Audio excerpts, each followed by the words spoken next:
Watch your step, please. All right, good morning. Good morning. All right, Mr. Reddington? Thank you, Judge. Morning, Nurse Paul. Good morning.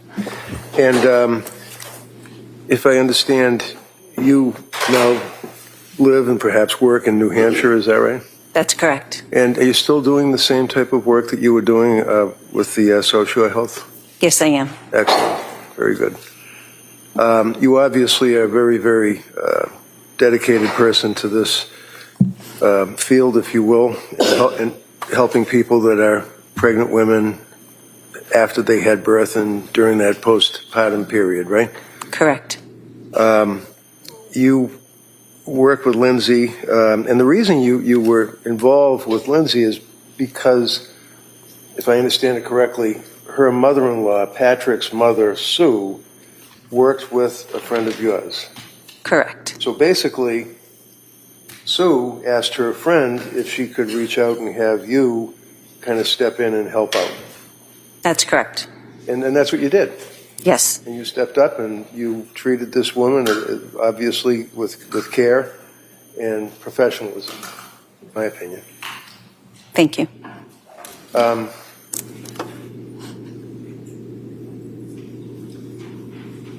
Your Honor, I would like to offer the records from South Shore Health, if I could.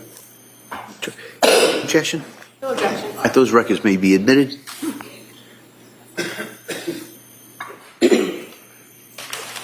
Exhibit 222.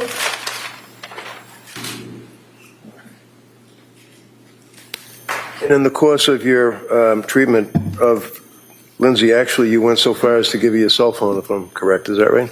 She did have my cell phone because I called her on my day off. Yes, sir. Okay.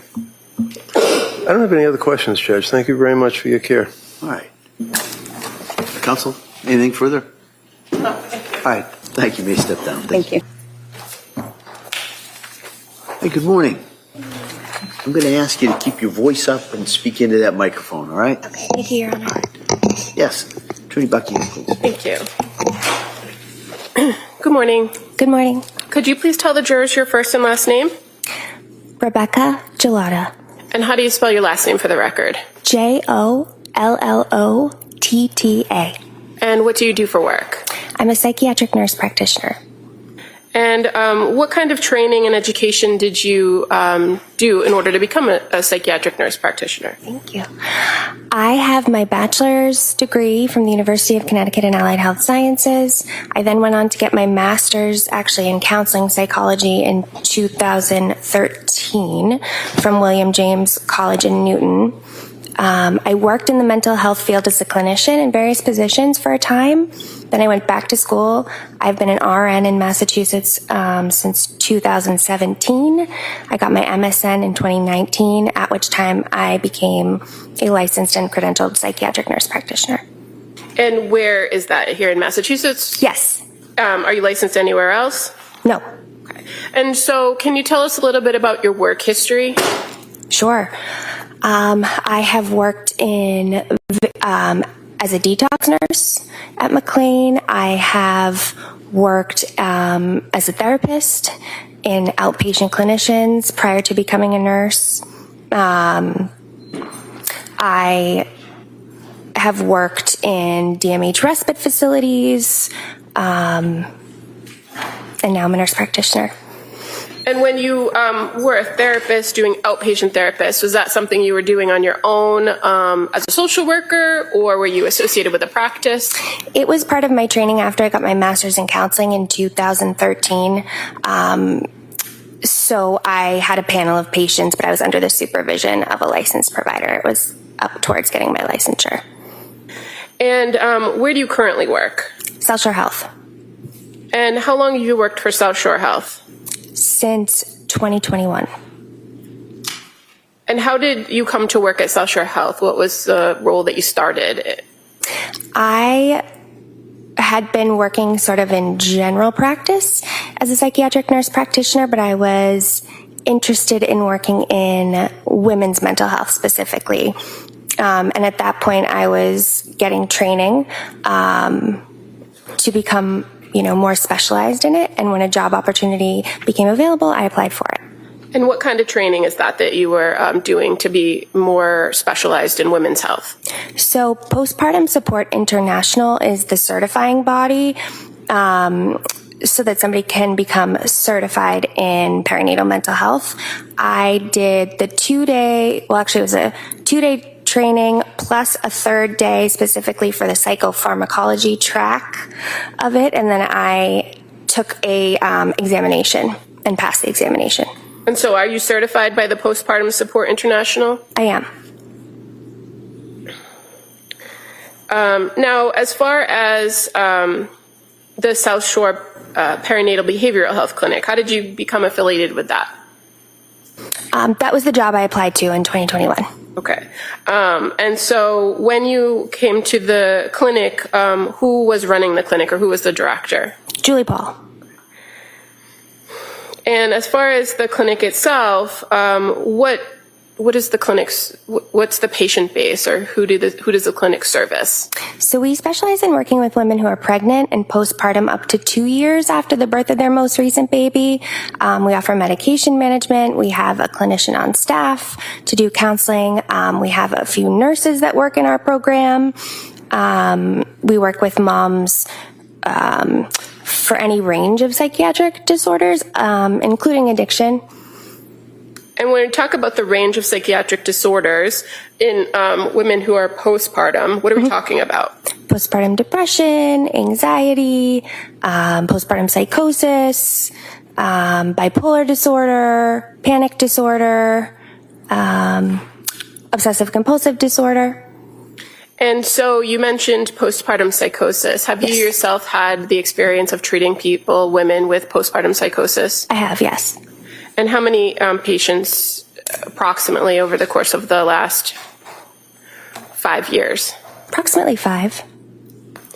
And how about postpartum depression and postpartum anxiety? Hundreds.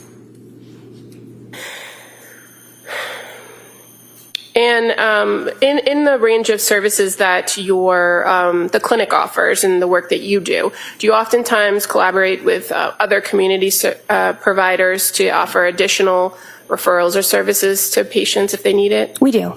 And how about when somebody appears before you and you believe they need a higher level of care than what you can offer? Do you have relationships with hospitalization programs, or are you able to make referrals to for people for those services? Yes. Is that pretty common practice? Yes. And you mentioned that one of the services or one of the things offered to patients at the clinic is medication management. Yes. Is that a big part of what you do as a psychiatric nurse practitioner? It is.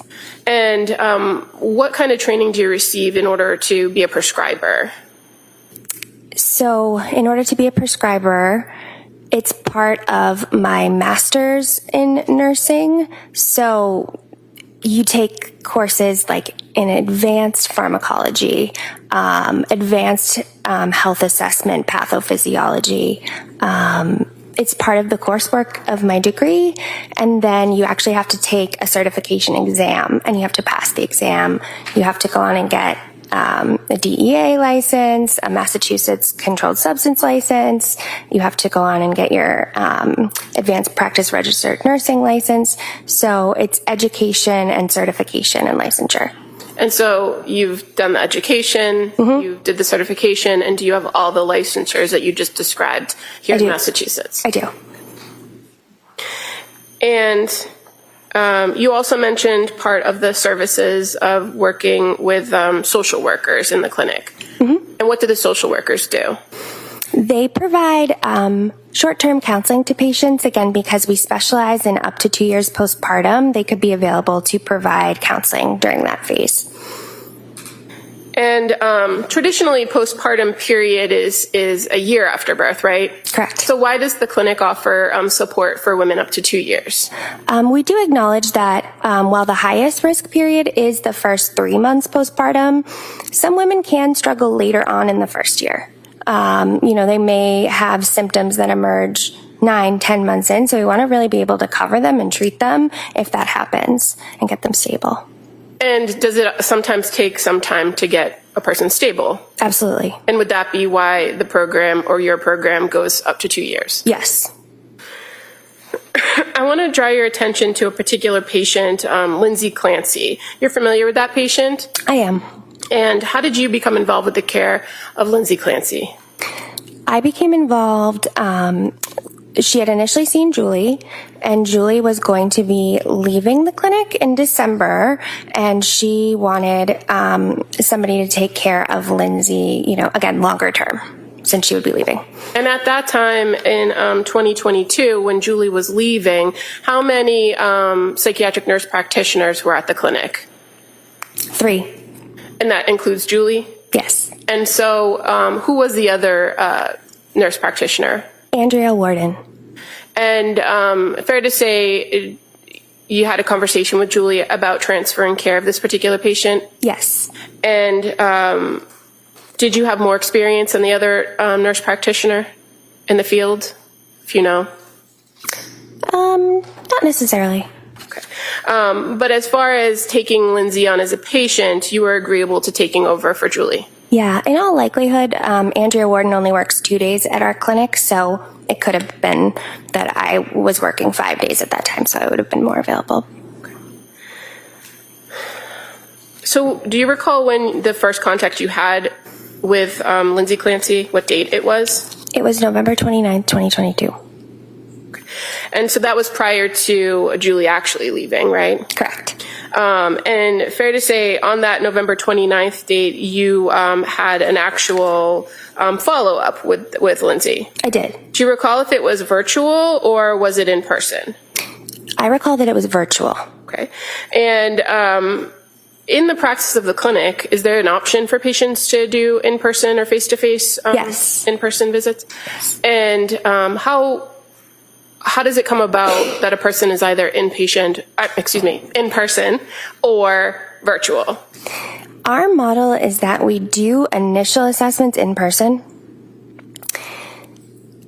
because new motherhood is very busy. There's a lot going on. We would rather see you than not. And so sometimes it is just easier to log on to a screen. Sometimes if we feel like someone would benefit from that face-to-face assessment, we'll say, please book your next appointment in person.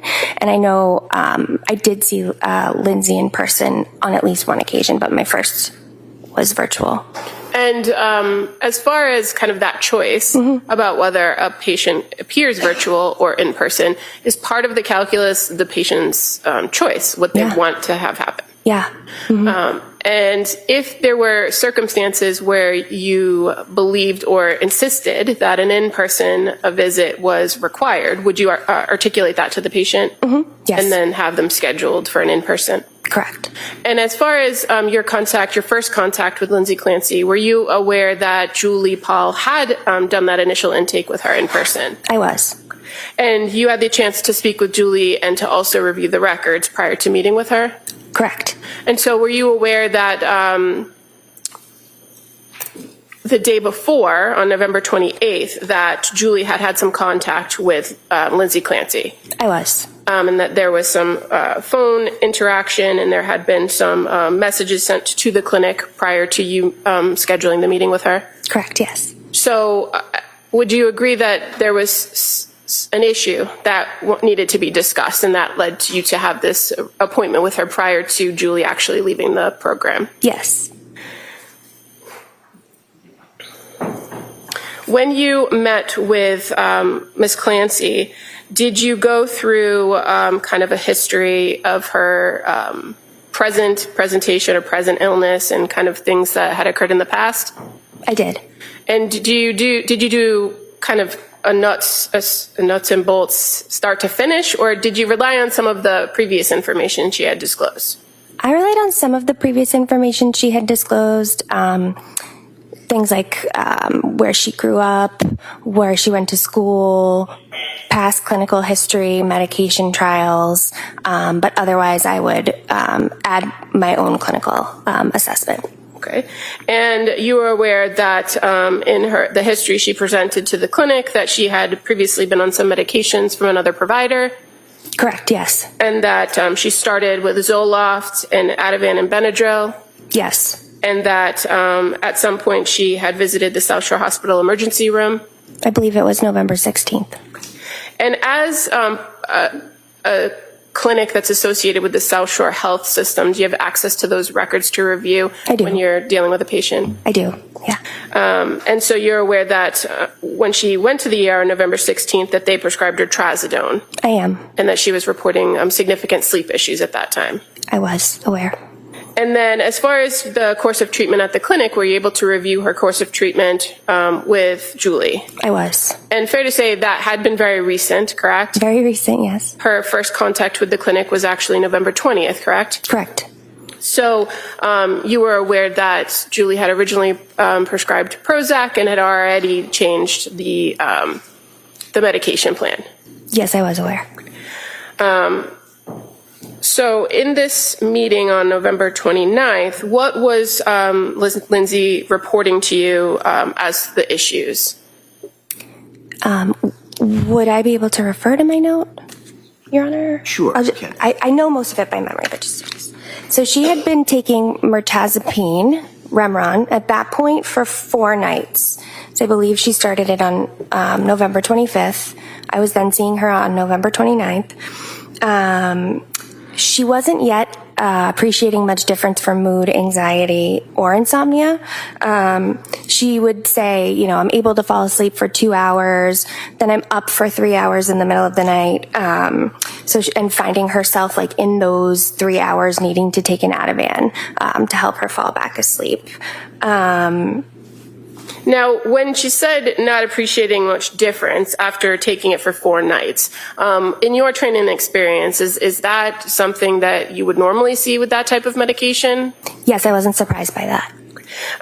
And for something like mirtazapine, or it's referred to as Remeron, right? Remeron, yeah. What class of drug is that? It is a noradrenergic specific serotonin antidepressant. So it's slightly different than an SSRI. It does work on serotonin. It also works on the noradrenergic part is alpha receptors, which is what those are the receptors that our body responds to adrenaline. So it should help kind of calm you down.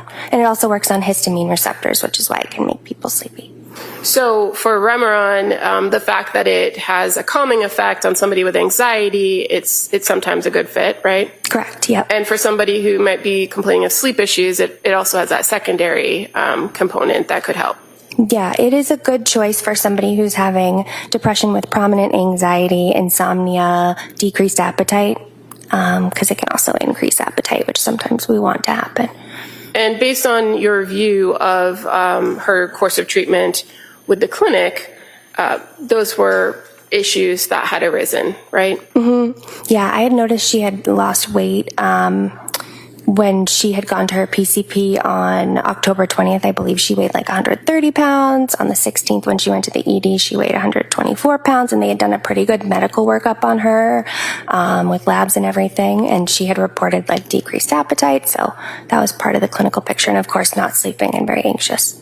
Okay, and so with a medication like Remeron or mirtazapine, does it take time to work or to see results? Yes.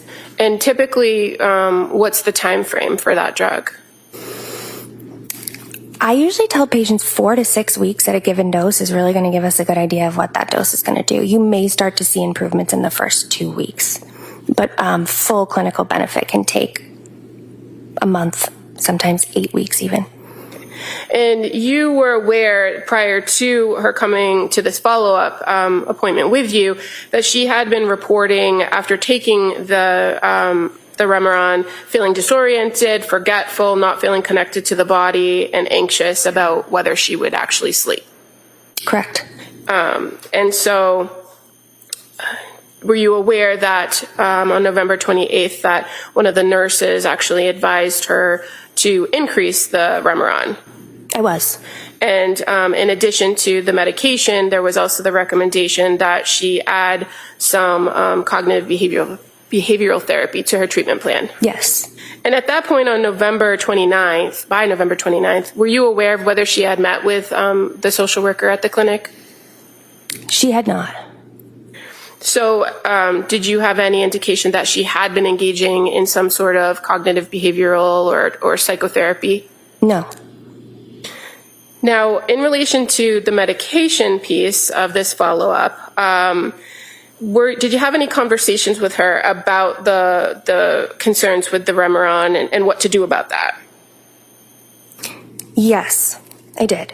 I explained to her that it takes time to work, that it has only been 4 days. So I did encourage her to give it some more time. I also made additional recommendations as well. Okay, and so what were the recommendations for? I had known that Julie had tried like 5 milligrams of Ambien, so I had suggested maybe we could try 10, maybe we could try Ambien controlled release formulation, because she was having these wake ups in the middle of the night. The controlled release, kind of like the outer layer gives you 60% of the dose, helps you sleep. Then throughout the night, the inner layer gives you 40% of the dose, keeps you asleep. I said that might be a good option while we're waiting for the Remeron to work. Because I was sort of thinking that maybe the underlying depression anxiety was causing the poor sleep. So while we're treating that, let's try these alternatives. Okay, and so was she receptive to the Ambien? No. And did she say why? No, I don't recall. Okay. Did she express to you that she had some other concerns about taking certain types of medications for sleep, like benzodiazepines? She did. What did she say about that? Was concerned about taking benzos. She had mentioned something called rebound anxiety. And what that is once the dose sort of wears off, your anxiety goes like above your baseline once the dose of a benzodiazepine wears off. It usually typically has to do with half-life of a medication. So for Ativan, that's usually between 8 and 24 hours. So if she's taking it in the middle of the night, the next morning she would feel more anxious. She was concerned about that. She also she was concerned about getting physically dependent on it because she had needed to take it for a number of nights. And when she used the term rebound anxiety, was that her terminology? Yes, it was. And is that a terminology that you generally use in psychiatric care to describe that, what you just told us about? Yeah, it's a clinical term. And was that something that she mentioned first, or did you mention? I put it in quotes in my notes, so that's usually when a patient mentions it, I put it in quotes. Okay. And so as far as the plan to address the sleep and to help her with this complaint, with Ambien not a choice, what was your next recommendation? I discussed hydroxyzine because it's an as-needed medication for anxiety, but it's not a benzodiazepine.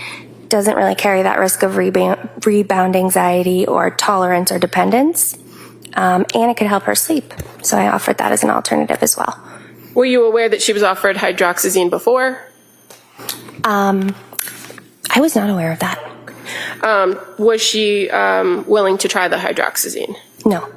And so what was her preference? Her preference was to continue with the mirtazapine, the Remeron 15 milligrams, and with the as-needed lorazepam.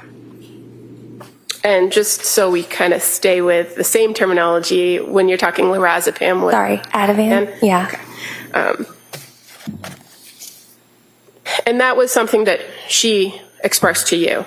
Yes. Now, when you're dealing with a patient, and obviously this is your first interaction with her, right? Mm-hmm. Do you take into account your contact and communication with them in assessing whether they have the ability to make these choices or make informed decisions? Absolutely. And so your conversation with her about her medication treatment that she had received and what you were proposing as a plan, was she able to engage with you in that conversation? Yep. And so when Sorry. It was collaborative.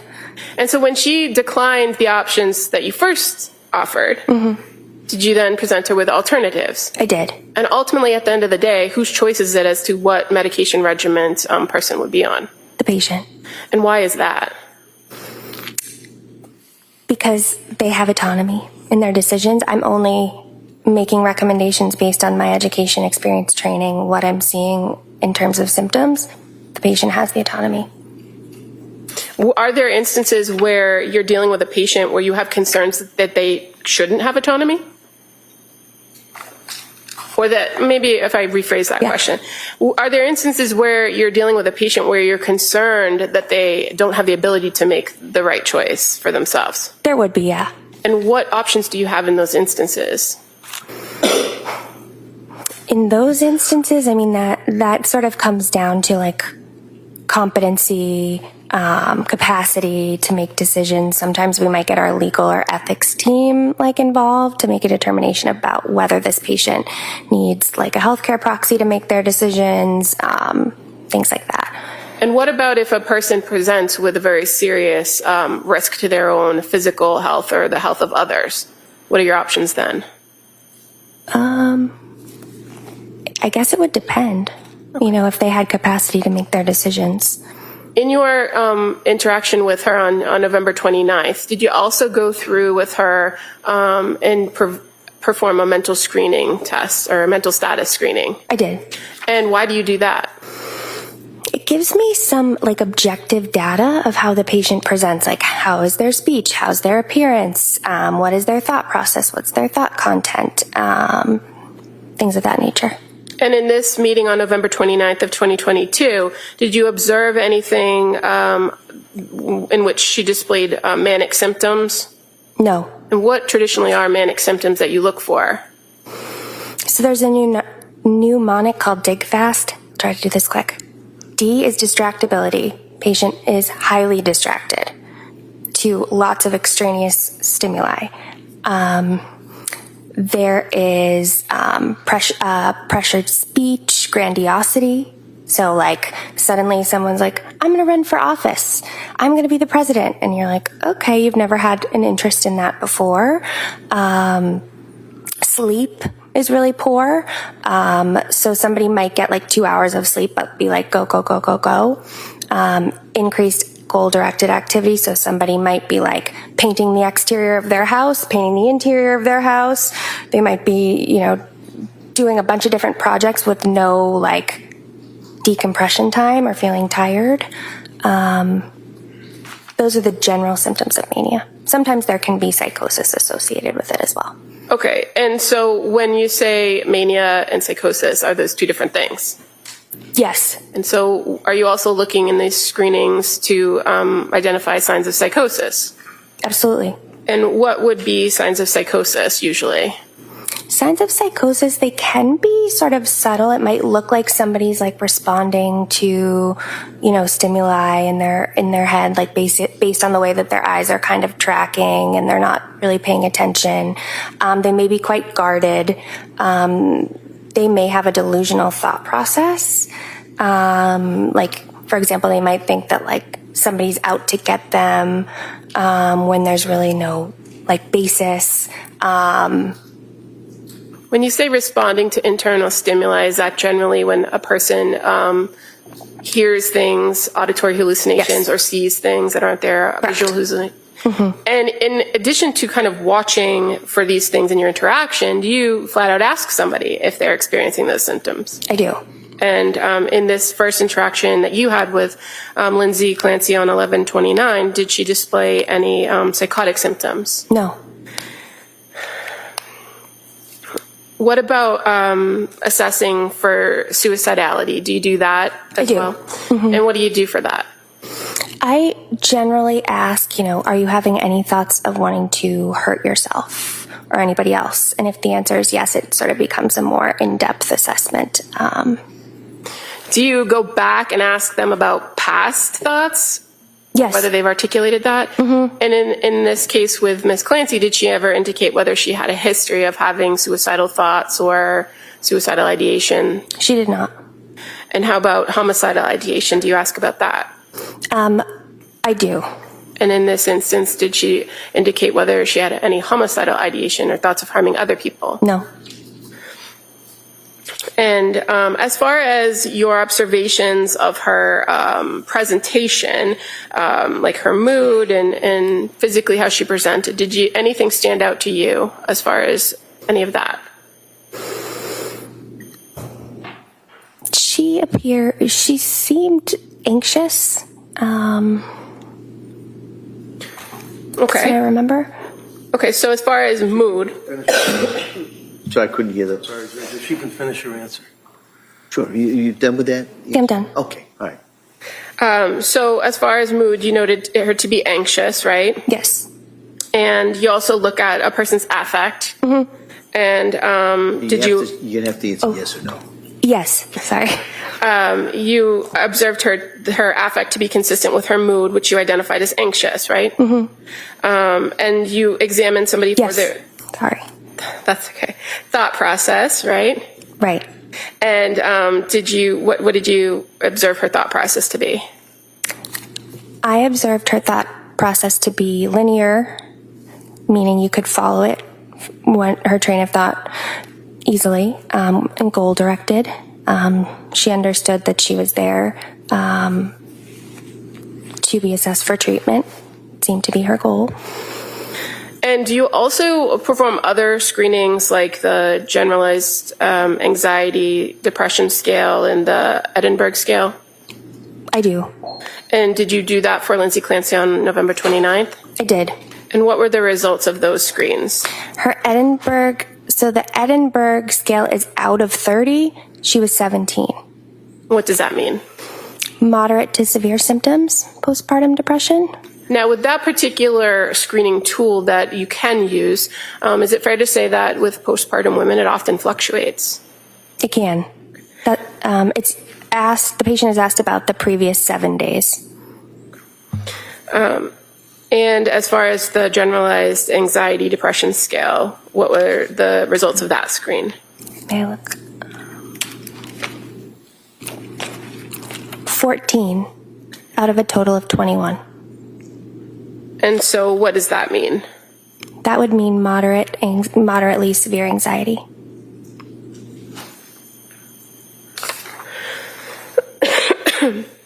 And do you recall about how much or how long your interaction with her was on this telehealth visit?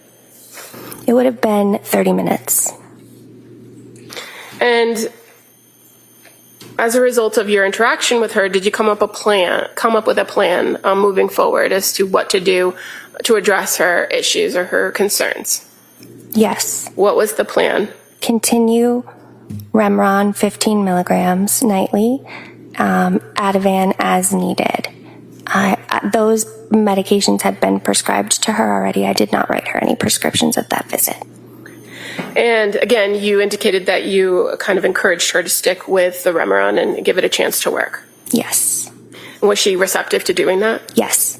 And as far as, again, the sleep issue, based on your conversation with her and her request to continue with the Ativan, that's what you recommended? Yes. Did you also recommend other types of treatment that were not pharmacological? Yes. And what were those? I recommended therapy, mindfulness, physical activity, meditation. And you're aware that in the past she had reported physical activity was something that had been helpful to her? Yes, I believe with her postpartum period with Dawson, her middle child, she had some anxiety, but it seemed to resolve with exercise in particular. And fair to say, as it pertains to that experience, her postpartum with Dawson, she had reported at some point to the clinic that she had sought medication after having Dawson and that she didn't end up taking that medication, right? Correct. Now, after this particular follow-up, what's your practice when you're dealing with a patient to have them have an intervention if they need to get in touch with you or they have concerns before your next scheduled meeting? I generally advise for non-emergencies, you can message me on the Epic portal. Is that generally referred to as My Chart? My chart, yeah. And so My Chart, you could kind of go back and forth with messages, right? Yes. Did you encourage Lindsay to utilize My Chart if she felt the need to reach out to you before your next scheduled appointment? Yes. And at the end of that meeting, what was the plan for the next scheduled appointment? What was the track that you would ask her to be on as far as regular visits? 1 week. And is that typical, 1 week? 1 to 2 weeks would be typical for a new patient. And based on her report of symptoms or potential symptoms, was it important to you to identify if there were any changes? Absolutely. Now, were you aware by the time that meeting was completed that she did have an appointment scheduled with the social worker at your clinic, Letitia Dukes, for December 2nd? I was aware of that, yes. Now, after this meeting, so this was approximately 10:30 in the morning on 11/29, right? Yes, Did you have communication or contact with Lindsay Clancy on November 30th? I did. How did you have contact with her on that day? She messaged me on the MyChart portal. And you're aware that on that particular morning, Julie had informed her that she was leaving? Yes. Or were you aware, I should say? Yes. Now, when Lindsay messaged you, that was at 11 a.m. That was the first message, correct? I would have to look at the note for the time. Okay. Do you have those? I do have the messages. I believe that'd be accurate. It was 11 a.m. Yep. And did she ask you something specific in that message? She did. What did she ask you? She asked me if it would be safe to stop taking Remeron after 5 nights. So you had just met with her on November 29th. Correct. And talked about stopping Remeron, or talked about the concerns with Remeron. We talked about continuing it on the 29th, yes. But as far as the starting of that meeting, or where you were talking with her about the medication, she had already reported concerns with that medication, right? Yes. And so you encouraged her to stick with it, and then the next day she's asking to stop again. Yes. Okay. Do you recall that in that message she indicated that in the course of that night that the depression, she felt like the depression was much, much worse and not helping her sleep, and that she only got 2 hours? Yes. And she asked for a phone call from you, right? Yes. And did you call her back or did you message her back? I messaged her back, but I also believe I had my nurse call her back because I was in between patients. Okay. And so when you messaged her back, what did you ask her about to address that concern about stopping the Remeron after 5 nights? I asked her what symptoms of depression did she notice was worsening. And why did you do that? Because she had mentioned that she felt that she was more depressed. She was attributing it to the medication. But in her original message, did she give you any detail about what was worse? Yeah, no, she did not, sorry. Is it important to you to know what symptoms are worse so that you know how to advise the patient? Absolutely. And did you again express to her a concern with stopping that particular medication after the short period of time she had been on it? Yes, I shared with her that from what I understood, there had been really short medication trials since October, a short course of the Zoloft, a short course of Trazodone, and now what would be a short course of the Remeron. And I reiterated that sometimes it can take 4 to 6 weeks before these treatments start to work. Okay. And you also knew from Julie Paul that she had only taken Prozac for approximately 4 days. Correct. So even though you gave her that information and encouraged her to stay with it, did you suggest an alternative? I did. And why did you suggest an alternative? At this point, I'm trying to establish a therapeutic relationship with her as a patient. So I had met with her on the 29th. She's concerned about the mirtazapine. I'm kind of asking her to hang with me on it and give it a chance. But then the next day she's asking me again that she really doesn't like it. So at this point, I'm trying to kind of give her an alternative to establish a collaborative therapeutic relationship. And at the end of the day, if you prescribe a medication and the patient doesn't want to take it, Right. You don't know if they're going to take it, right? Exactly. So what was the alternative you suggested? I had suggested Prozac again, just because I had known that she had taken it in like 2012 whenever she was in nursing school, and she was able to take it for a year, and she tolerated it okay. So I was kind of thinking maybe we can try to get you to retrial it, and it would be helpful. And in making that recommendation to potentially restart it, had you reviewed the notes from Julie Paul in which the defendant, or Lindsay Clancy, indicated that when she took the Prozac, she felt disconnected, and that she was concerned about that, and that Julie had told her to stop it? Mm-hmm. Yes. But you still felt that it was worth giving it another try? Mm-hmm. And did you suggest anything else to pair with the Prozac to help sleep? I did. What did you suggest? I recommended Seroquel, 25 milligrams. And now, Seroquel, is that a drug that you're familiar with? I am. And in your practice, especially dealing with women's health, perinatal issues, what would a low dose of Seroquel accomplish for a woman postpartum? To get them to sleep. And you are aware that Seroquel at higher doses could be used to treat other types of mental illnesses? Yes. But in this circumstance and with this recommendation, what was the purpose of the Seroquel? So at this stage, my awareness was that she had tried a first-line option, which would be the benzodiazepine. The second-line options are usually what we call the sedating antidepressants, like trazodone, Remeron. So this would be more like a third-line option to try. And is that because trazodone, she reported, didn't help her? Didn't help. And she didn't like the feeling on Remeron? Right.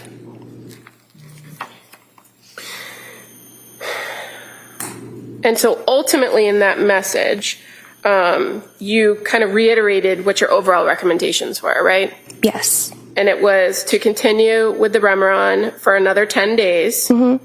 and that the alternative would be to restart Prozac and add the 25 milligrams of Seroquel nightly for anxiety and insomnia. Is that Yes. correct? Yes. And so were you recommending that she be on all of those at the same time? That she do the Remeron, the Seroquel, the Prozac? Yes. And in your experience in psychiatric care and prescribing medication, is it a common practice to pair low doses or doses of particular types of medications together to effectively manage a person's symptoms? Mm-hmm. At this clinical juncture, my thought was the combination of Remeron with the Prozac to treat the depression with prominent anxiety, the Seroquel to help alleviate the sleep. And you're also addressing the concern of benzodiazepine dependency, right? Correct. Did you encourage her to do something to help you to kind of manage her treatment track going forward? Yes. What did you encourage her to do? I had noticed that Lindsay was attributing a lot of her symptoms to her medication. And so I attached to the MyChart message 2 different mood charts.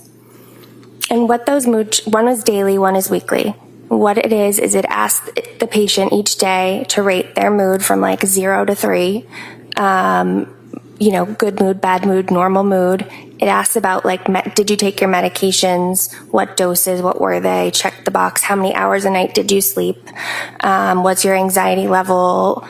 What's irritability? And what I wanted from that was, because it had all those parameters about mood and then also the medication, did you take it? We'd be able to track over time what the progression was. Was it getting worse since we started the medication? Was it actually getting better? I just wanted more data. And were you aware that she was actually tracking those things herself? No. Now, you continued to have some back and forth messages with her throughout the course of the day on November 30th, correct? Correct. So we have, she reached out to you at 11. You responded to her at 11:52. Yes. There's another message from her at 12:15, right? Yes. And just going back for a second, when you were asking her about worsening symptoms, did you ask specifically about suicidal symptoms? I did. And why those, if she was expressing some depression and sleep issues? Suicidal thoughts can be a symptom of depression, and I just wanted to make sure I assessed that one because of its severity. And is that something that's important to do before you make a recommendation to change a medication? Yes. Now, when she responded at 12:15, did she tell you anything about the suicidal thoughts, or if she was having any? She said she's not at the point of being suicidal. Okay. She also indicated, but I'm really feeling as if I can't go on like this, right? Right. And she asked you to call in the Seroquel. She did ask me to call in the Seroquel, yes. So based on her response, did you feel that she was taking the alternative that you were offering? Yes. And then at 12:29 p.m., you get another message from her where she asks for a phone call, right? Yes. And again, at that point, did you have a phone call with her, or did you continue to interact with her on the MyChart portal? I interacted with her on the MyChart between patients, and I had my nurse give her a call. And again, you said in between patients, so did you have the opportunity to pick up the phone and call? I did not. Okay. And is that one of the benefits of the messaging portal, that you can get back to somebody quicker? Yes. So when, before you were able to respond, did she send you some additional messages on MyChart, if you remember? Or if you could look at your notes. Okay.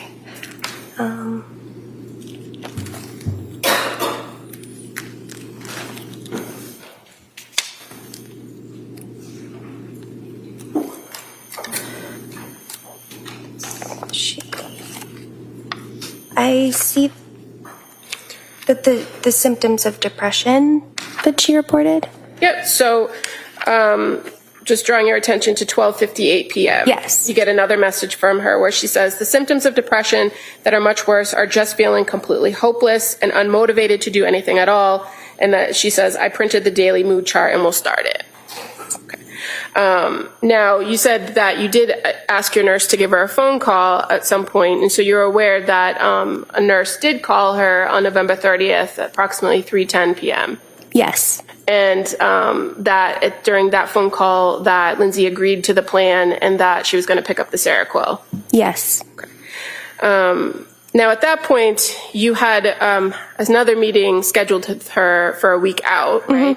But yes. Prior to that, did you also continue to communicate with her via MyChart? Yes. So moving into December 1st, again, were you able to send her a message? She sent me a message on December 1st, and I did reply to it. Okay, so December 1st at 12:20 p.m., we have a message from Lindsay Clancy. Hi, Rebecca.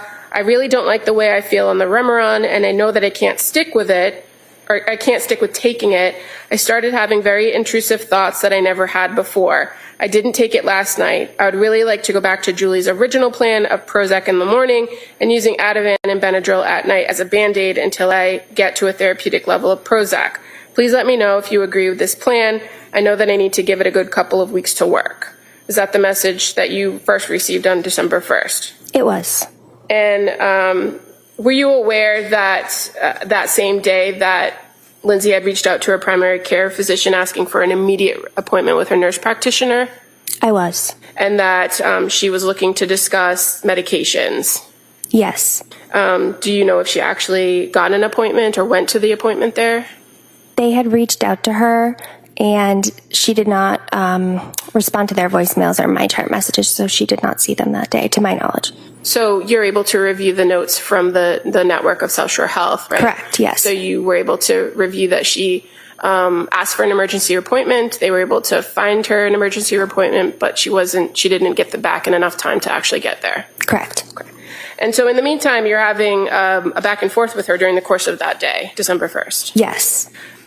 When she indicated to you in this message on December 1st about having intrusive thoughts and not liking the Remeron and not taking it, what was your response?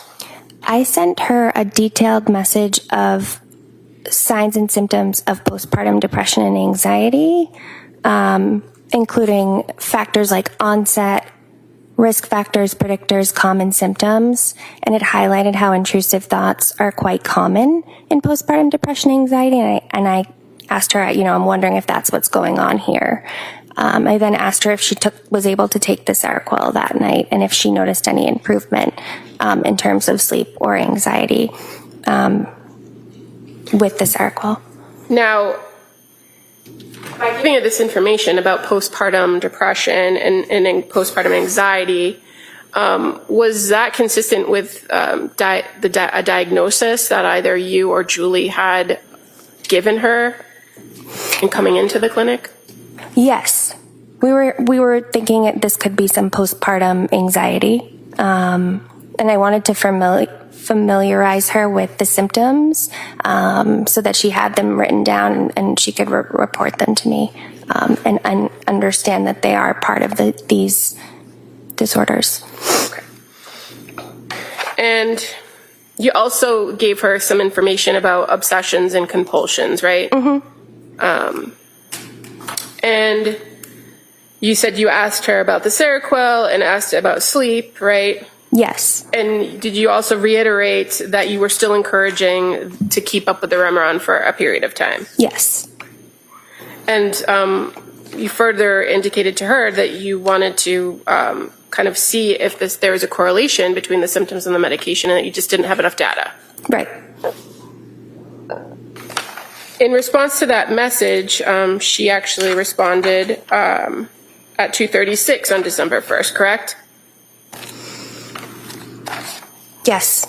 And she indicated, thank you for the information, it was helpful. That she says, I panicked last night and just took Ativan and Benadryl, but tonight I'll stick with the plan and try the 15 of Remeron and the 25 of Seroquel.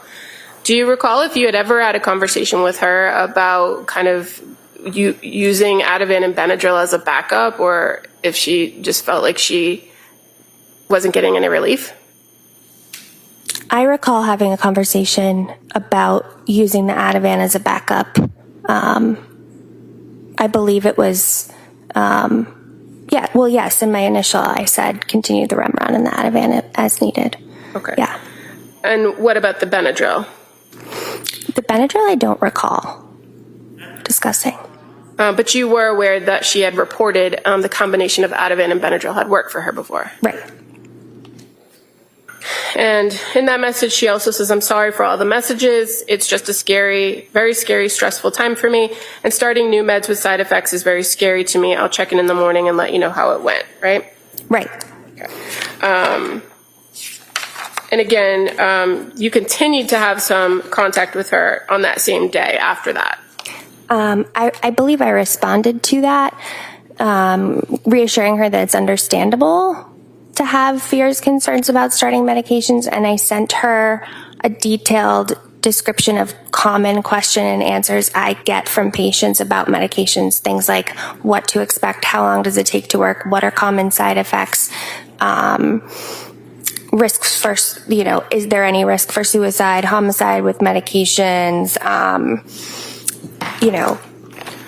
So in providing all this information with her, what were you trying to do? Provide information because she had said it was so scary starting medication, so I wanted her to be equipped with understanding and what to expect possibly.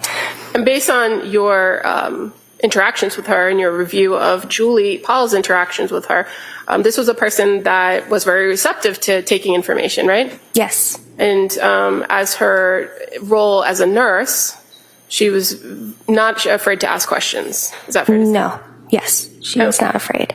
And one of the things that you provided her, or the information you provided her in this detailed response back to her on December 1st at 3:04, was that there are other sources or resources that she could utilize that are available at the clinic, right? Yes. And Oh, go ahead. show you these two books, Exhibit 148, Yep. Good Moms Have Scary Thoughts, and this one, The Pregnancy Postpartum Anxiety Workbook. Yes. Familiar to you? Yes, I instructed her that we had copies of these books that we were giving out to patients and that she should come grab them when she was in clinic. And she informed me she would be seeing Letitia the next day for counseling, so she would grab them when she was there. Okay. And so that day, December 1st, fair to say you went back and forth with her from about 12:30 to her last message, she was at 4:37 that day. Yes. And you said that she indicated that she did have an appointment the next day with Letitia Dukes. Yes. And were you aware of whether that was an in-person meeting? Yes, it was in person because she said, I'll be in clinic, I'll be able to get those resources. Okay. So moving to December 2nd, you didn't have a scheduled appointment with her, correct? I did not. And you knew she was going to see Letitia that morning in clinic, right? Correct. And you received several messages from her that morning. I did. Again, through the MyChart portal. Yes. Beginning at 7:51 a.m., where she sends you a message saying, "Hi, Rebecca. I took the 15 Remeron and 25 Seroquel. I woke up at 12 with horribly intrusive thoughts of wanting it to be all over. I took 1 milligram Ativan and went back to sleep, and the thoughts went away. Now that I have the Ativan on board, I really need to explore the option that I'm addicted to Ativan. I have a therapy appointment with Letitia in your office. I would really like to speak with someone in the substance use clinic to explore the option." Do you recall getting that message? I do. And did you respond to that message? I did. I am credentialed at Cellshare Health and Addiction Medicine, so I felt that I could be that person to discuss those concerns with her. Discuss the substance use Yes. concerns? Mm-hmm. And so, and you're aware that the social workers can also screen for those as well? Yes. So at 8:51 on December 2nd, you respond to her, right? I did. And what do you tell her about the concerns she just expressed in her 7:51 message? I fully appreciate and understand the concern for benzo tolerance. It's not something I want to happen to my patients ever. That being said, there's a place for benzodiazepines, especially at the beginning and acute phase of treatment and getting someone stable. And then we would always pull back slowly. I think another thing to try tonight would be to take 50 milligrams of Seroquel, the 2 tablets, and see if that works better. The intrusive thoughts are part of postpartum depression, anxiety, very painful to think and experience, but I want to reassure you that it's not uncommon and mean nothing about who you are as a mother. Let me know what you think. And so the recommendation from 25 to 50 milligrams of Seroquel, is that still within the range for treatment for insomnia? Yes. So would you characterize that as a low dose, a high dose? A low dose. And as far as her statement about intrusive thoughts, fair to say your response doesn't ask her more specifics about those thoughts, right? No. But you reiterate to her, just as you had in the lengthy messages where you provided information, that intrusive thoughts are pretty common. Correct. Now, did she respond to that message? She did. And so at 9:04 on December 2nd, there's a response from Lindsay Clancy. "I'm willing to try anything. I just keep coming back to the feeling that I'm dependent on Ativan after my 2.5 weeks of taking it daily with Benadryl, following the bad reaction to Zoloft. I feel addicted to it, and I feel like I'm not being heard, that is a possibility. I feel like we are throwing all these different meds at my insomnia when the root cause is Ativan dependence. I don't feel any of the anxious thoughts I had before. I feel completely numb." So you got that message from her at 9:04, correct? I did. And what was your concern when you got that message, or did you have any concern? I wouldn't say I had concern. I just wanted to, again, provide her some information about what I thought might be happening. Based on your training and experience as a psychiatric nurse. Sorry, she didn't finish her answer, please. Okay, yep. Go ahead. I was finished. Okay, well, she's finished. All right, next question. Based on your training and experience as a psychiatric nurse, and you said you had some experience with substance use, did you feel that there was a dependency issue or an addiction issue with Ativan? I did not. Is it fairly common that Ativan is going to make somebody feel better if they're feeling anxious? Yes. That's why you take it, right? Yes. And that's why you take it as needed. Is that fair to say? Yes. So, in your response to her at 9:37, do you make clear to her the difference between dependence and addiction? I do. Okay. And as far as benzodiazepines go, there's a real concern for dependence and addiction in the fields. Is that fair to say? Yes. But based on taking it for 2.5 weeks, taking it to address actual symptoms of anxiety, did you have a concern of dependence? No. And so did you articulate to her that anything about that concept of dependence versus addiction? What did you say? I said, I wonder if you fear you're becoming dependent on the benzodiazepines, and there's a subtle difference between dependence and addiction. With addiction, there's a change in behavior caused by biochemical changes in the brain after continued substance abuse. The substance use becomes the main priority of the person with the substance use disorder, regardless of the harm it causes to themselves or others. With dependence, we're referring to physical dependence on a substance characterized by symptoms of characterized by symptoms of tolerance and withdrawal. Benzodiazepine withdrawal is similar to alcohol withdrawal symptoms. We would be seeing things like elevated vital signs, high blood pressure, tachycardia, diaphoresis, mild alteration of mental status, initially with a possibility of perceptual disturbances, delirium, dysphoria, and tremors. Did the insomnia predate the Ativan use? I hear your concerns about the benzos. So my recommendation is do not take them every night. I recommend taking only every other night, and then we will not refill it. And so what's diaphoresis? Sweating. Okay. And in the fields of prescribing psychiatric medications, do you often have to deal with physical dependency and then addressing it later? I wouldn't say often. Is there a way to address that Absolutely, yeah. And so that wasn't a concern of yours regarding Ativan, was it? Not at that time. And what about her statement about not being heard? Did you see that in her message? Where she says, I feel like I'm not being heard about addiction. That being a possibility. As a psychiatric nurse practitioner dealing in psychiatric medicine, is it important to you when a patient tells you that I don't feel I'm heard? Yes. And do you take that in consideration when addressing them and continuing to build that relationship? Yes. And so in this case with the defendant, with Lindsay Clancy, did that change your approach with her at all? It's why I sent the message that I did, trying to explain what addiction versus dependence and tolerance is. And I wanted to reassure her that we will try to have you take these less frequently, and we don't need to continue them moving forward. So she advocated for herself, and you took that into consideration and created an alternative plan, or suggested an alternative plan? Yes.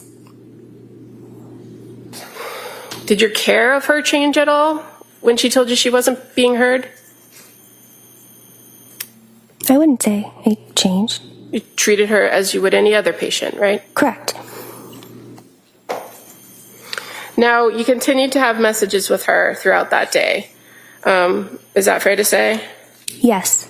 And so at 10:02, you receive a message from her.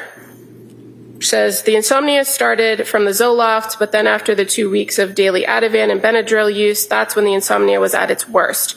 I've tried so many different sleeping aids at this point, trazodone, Ambien, Remeron, Seroquel, and they all seem to barely touch the sleep until I take Ativan with them. So tonight I will try 15 of Remeron with 50 of Seroquel. I fear that if I wake up in the middle of the night with intrusive thoughts again, I will feel like I need Ativan. Do you recall her sending that message at 10:02? I do.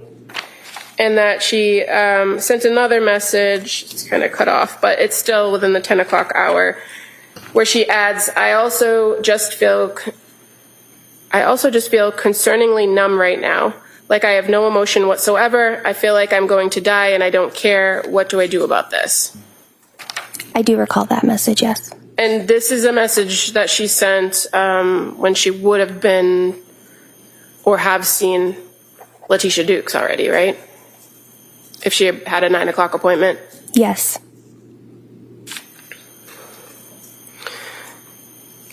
When she sent that message to you, did you respond back to her at 11:35?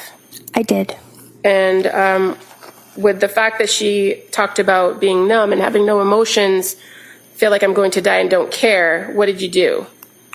I said, this sounds like depression and anhedonia symptoms. I would say if you're feeling unsafe, particularly as we head into the weekend, it is important for you to have information for psych emergency services available to you. And I provided a list of the 24-hour emergency service programs like mobile crisis intervention.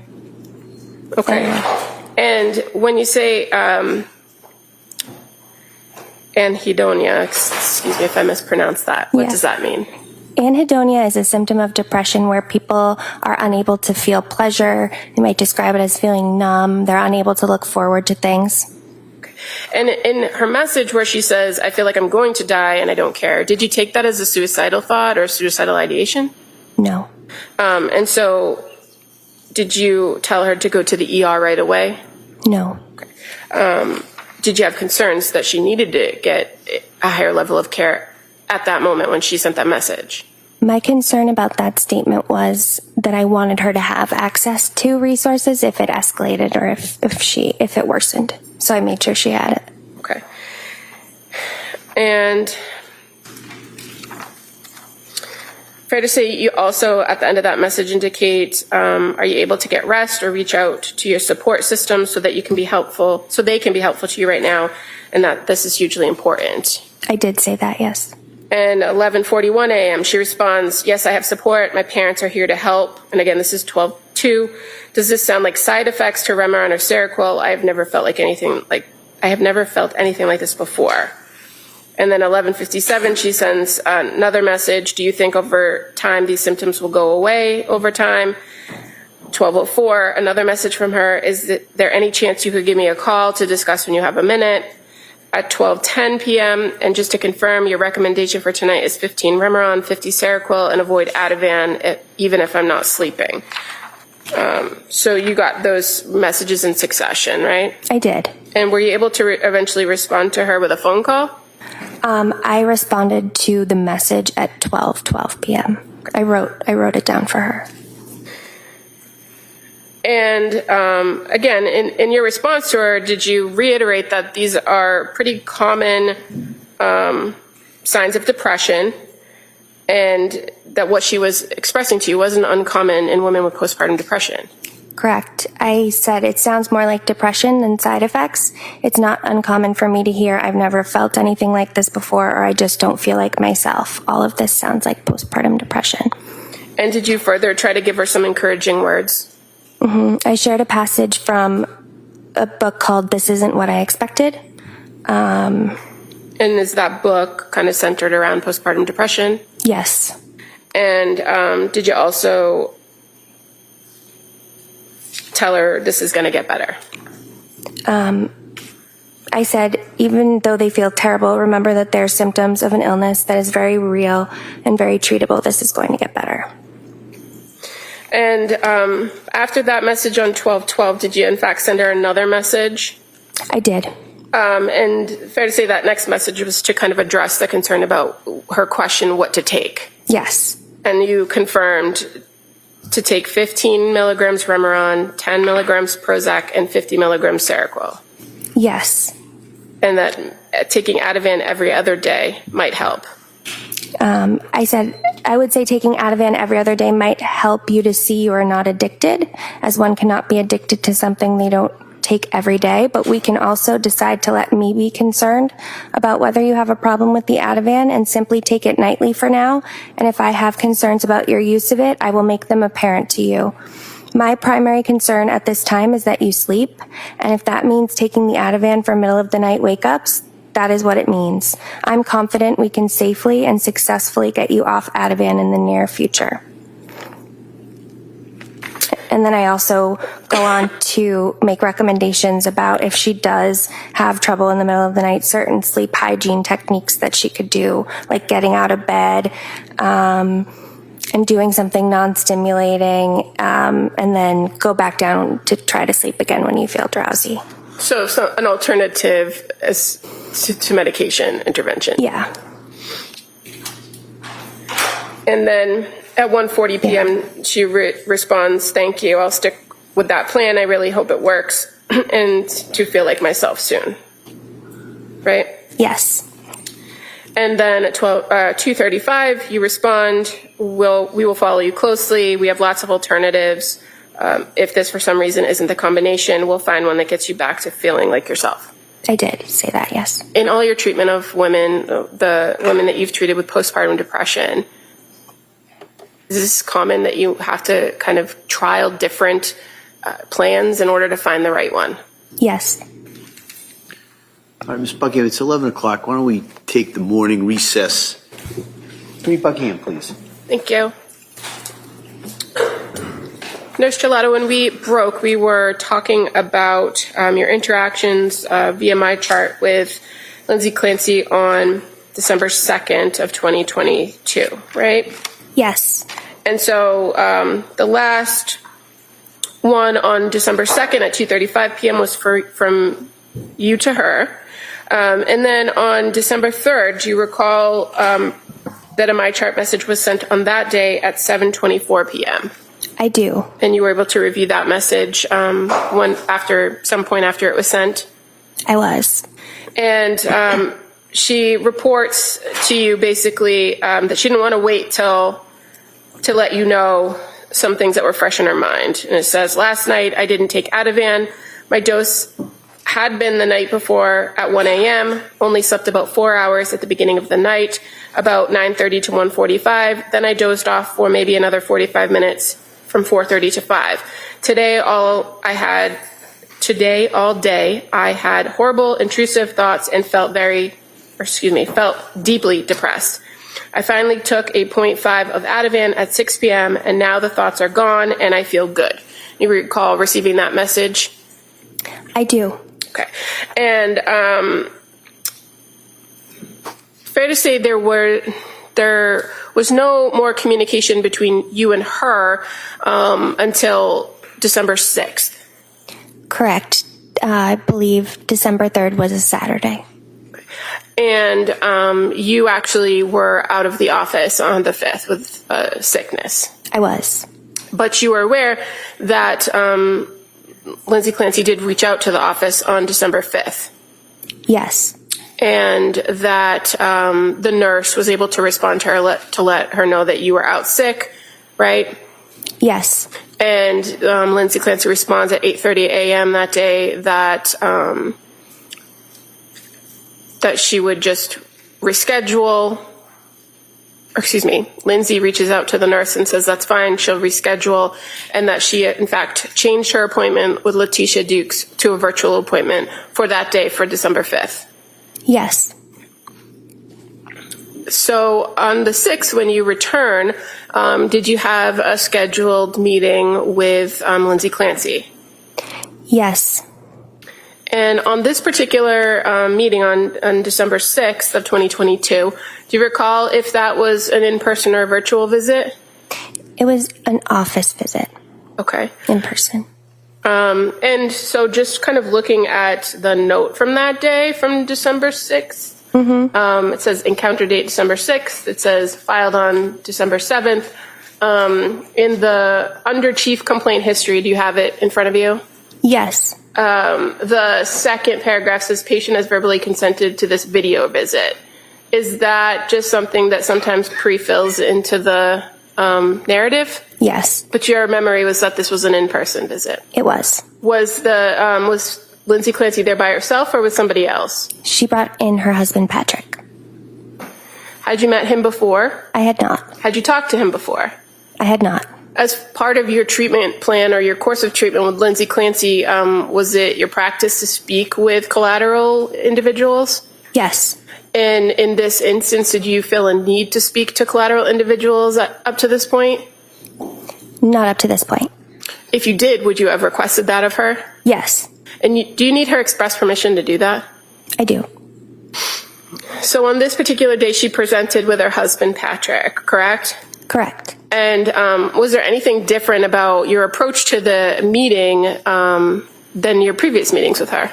No. You still go through history, you go through how she's doing now, you do your mental status exam, you do your screenings, right? Yes.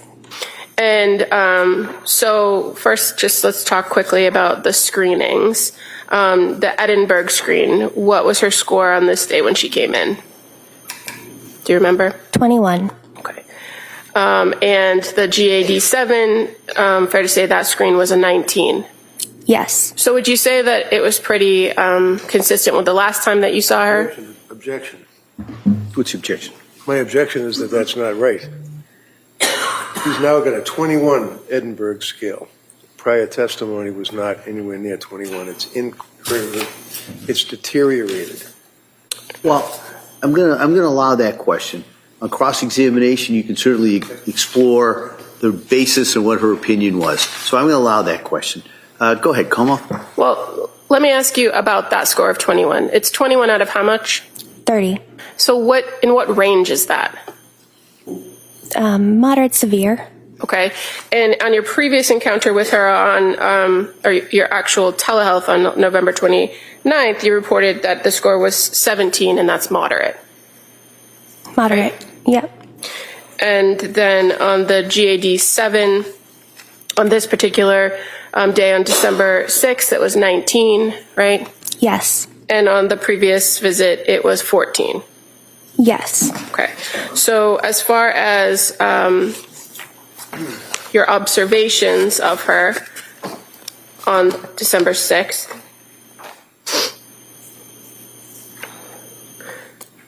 did you notice anything different about her speech and language? No. How about her mood? What did you note her mood to be? Anxious. And the affect, fair to say, consistent with mood, meaning anxious, right? Yes. And thought process. Thought process was linear and goal directed. And thought content, did she indicate to you whether she was experiencing any auditory or visual hallucinations? No. Any delusions? No. Any suicidal ideation, a plan, or intent? No. And as far as your observations of her during this interaction, this in-person visit, did you observe any signs of psychosis? No. Did you observe any signs of mania? No. Did you observe any signs of obsessive thoughts or compulsive behaviors? No. Now, when you met with Lindsay and Patrick on December 6th, did she or did they report why Patrick was there?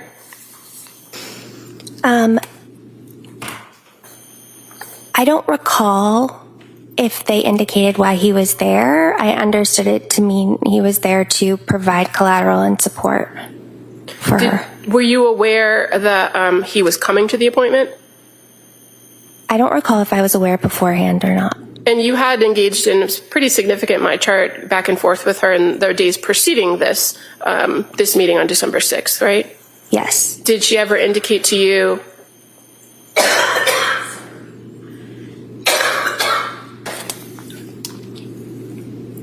Okay. Did she ever indicate to you in those messages that she wished to bring him along to one of the visits? No.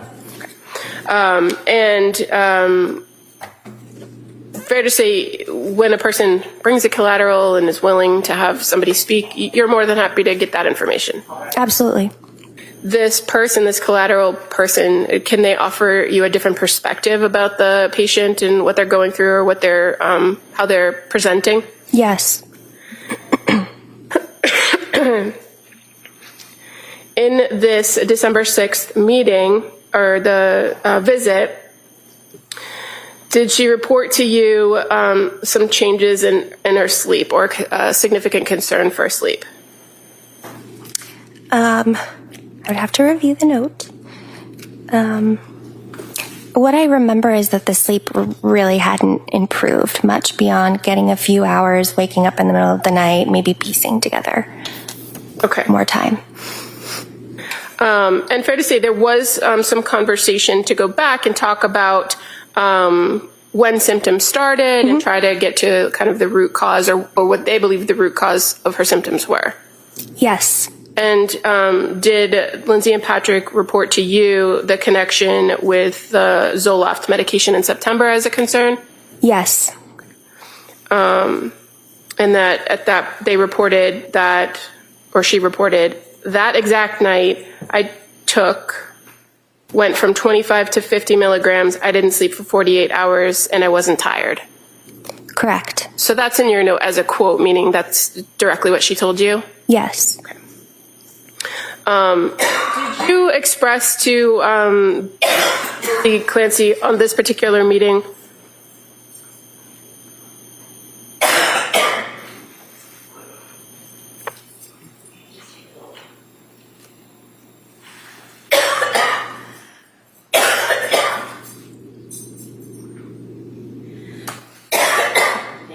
Okay, go ahead.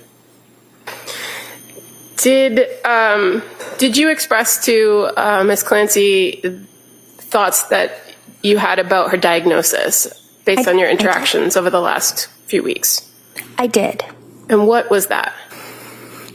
I discussed with her and her husband the possibility of potentially an underlying bipolar disorder.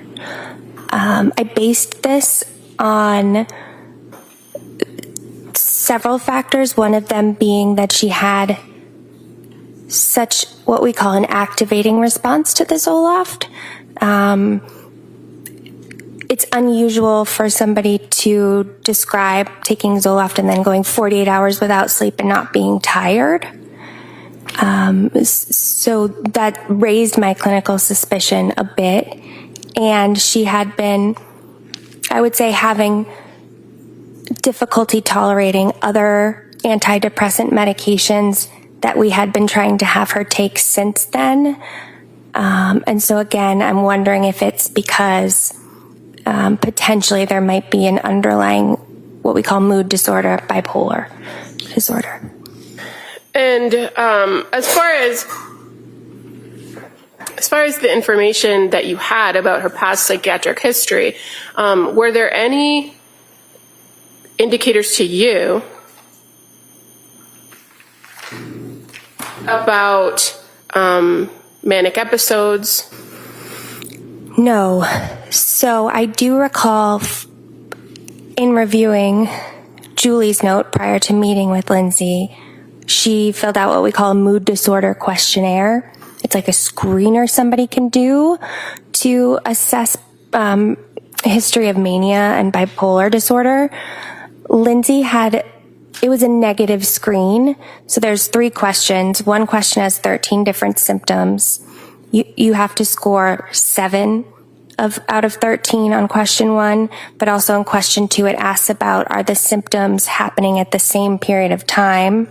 And then it asks about any functional impairment from the symptoms.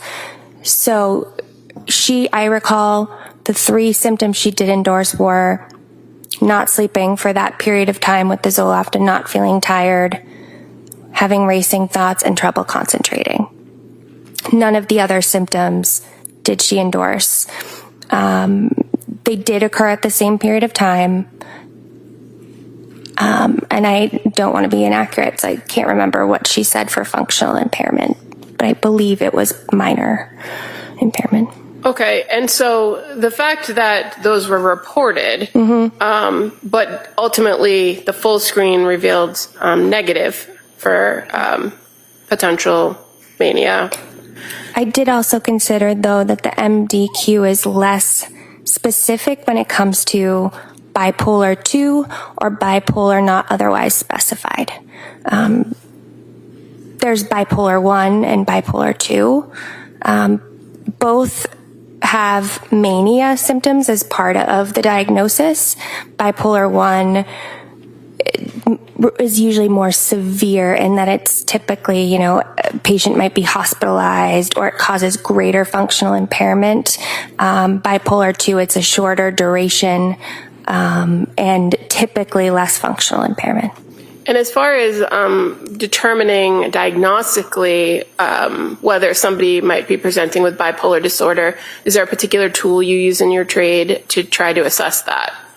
Typically something like the MDQ, and then you'll do more of an interview asking the patient about symptoms specifically and if they can ever recall a time where this may have happened in the past, because sometimes patients can't always remember when they're manic. So I was glad to actually have Patrick in the visit because he could sort of help us look at Lindsay's history more longitudinally, or at least since the time he knew her.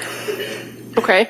And as far as, so those tools that you're talking about, the MDQ and kind of screening tools that you use in practice, is there another tool that you use to assess whether a person meets particular criteria to be diagnosed with bipolar 1 or bipolar 2?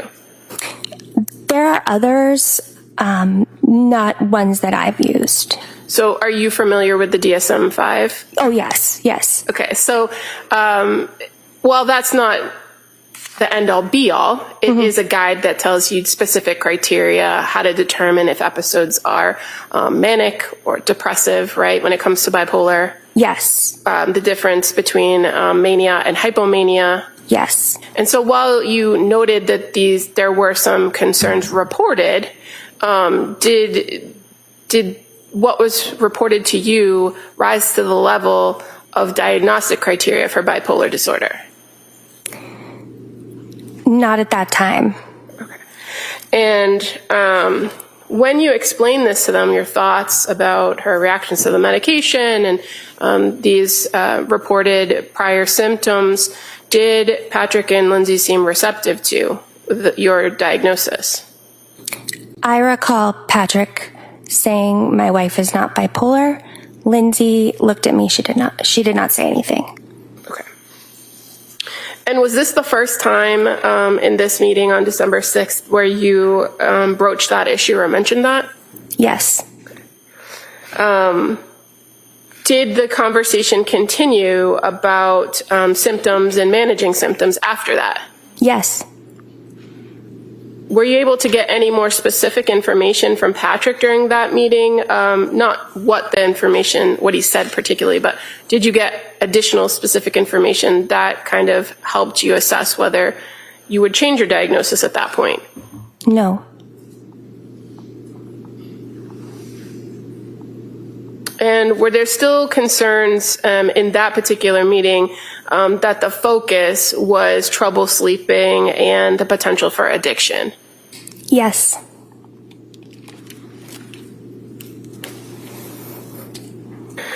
As far as recommendations, did you talk about what's called tapering medication? Yes. And what were your recommendations regarding tapering? So we talked about her concerns about the benzos, and we decided to come up with a plan to taper off of them. And the last that had been reported to you via the MyChart messages was that she tried not taking it at all, ended up having horrible thoughts and felt deeply depressed, then took it and felt better. Right? So was it realistic to recommend completely stopping? No. So what is a taper? Like, why do you recommend tapers? I recommend tapers to slowly get somebody off of something. And tapers can be useful because we might have somebody at a dose and they might say, oh, I'm too anxious to stop this, or I'm not ready to step down to another level, and we can kind of keep them on it longer. But at this point, since I had met her on November 29th and throughout the MyChart messages, there was multiple concerns voiced about benzodiazepines. And again, in this visit, so I even did what's called a CWA assessment, which is something we use to determine if somebody's having actual withdrawal from benzodiazepines or alcohol. Again, I really wanted to show her I was assessing this and taking this seriously. When you say CWA assessment, is that an acronym for something? Yes, so it's What are the letters, just for the record? CIWA.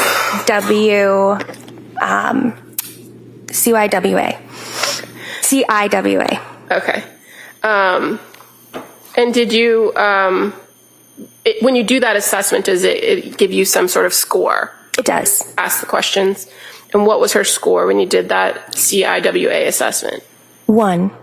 And what does that mean? Minimal to no withdrawal. The only symptom she reported was anxiety. Her blood pressure was normal. Her pulse was normal. She had no nausea, no vomiting, no tremor, no tactile disturbances. People in withdrawal from benzos or alcohol will sometimes feel like there's bugs crawling or pins and needles. Auditory disturbances, so hearing things, seeing things. No sweats, no headache. She was oriented. Okay. So with that, and knowing that she wasn't in withdrawals for Ativan, did you still recommend the taper and an alternative?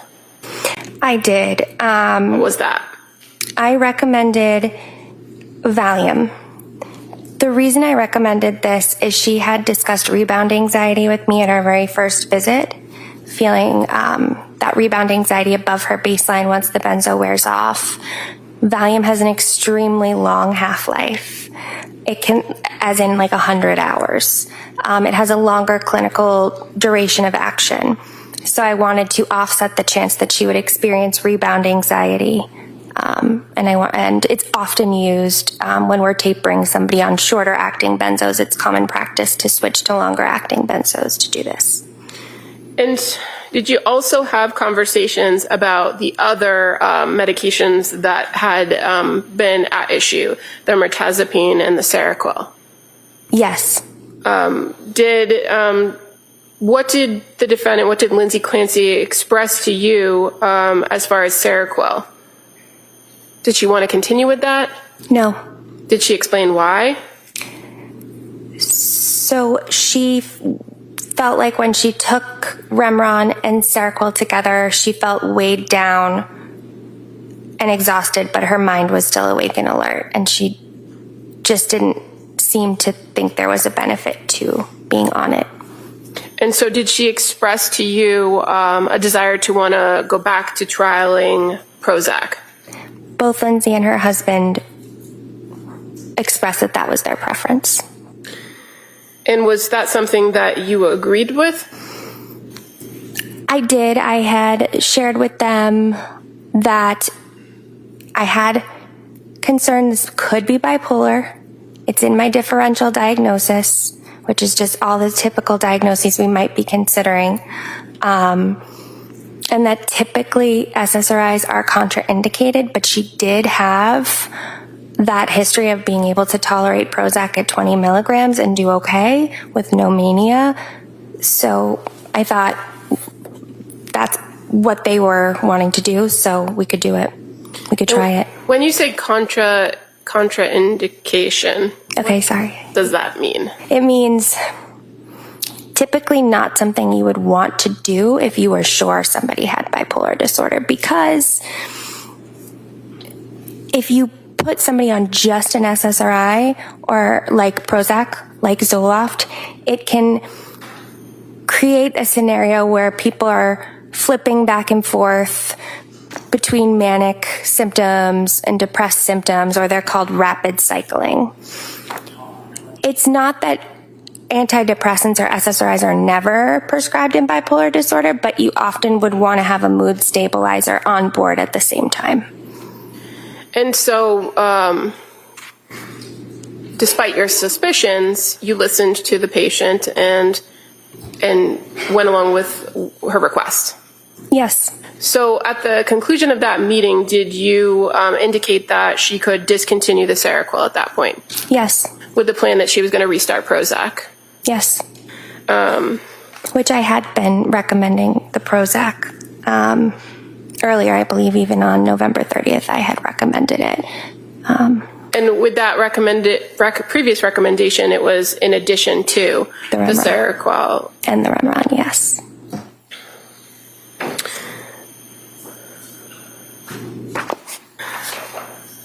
So after this meeting, on December 6th,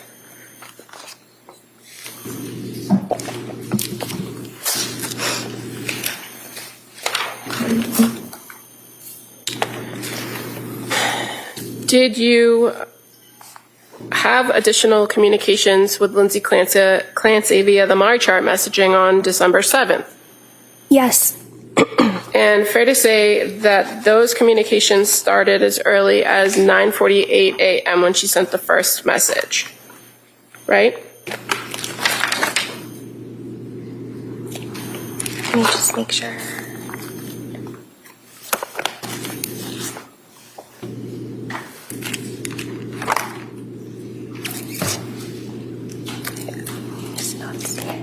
Oh, yes. Yes.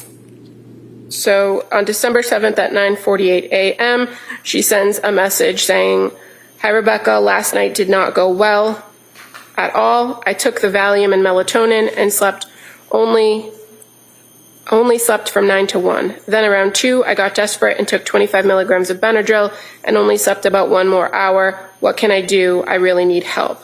So that was the message that you came into on December 7th, right? Yes. And did you respond to her in the messaging app? I did. And what was the response? I'm trying to find the sequence. At 10:19 a.m.? Then it gets cut off.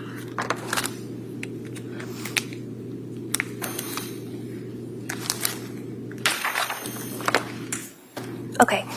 So I discussed, I mentioned, so your husband made a good point yesterday. Despite taking the Ativan in the evening, you were still only able to get a 5-hour stretch of sleep, which, yes, is improvement, but does sort of dispel the notion that benzodiazepines are the only thing that are helping you sleep right now, as you are still getting less than the target of 6 to 8 hours with Ativan, and the Valium did not help for sleep much at all.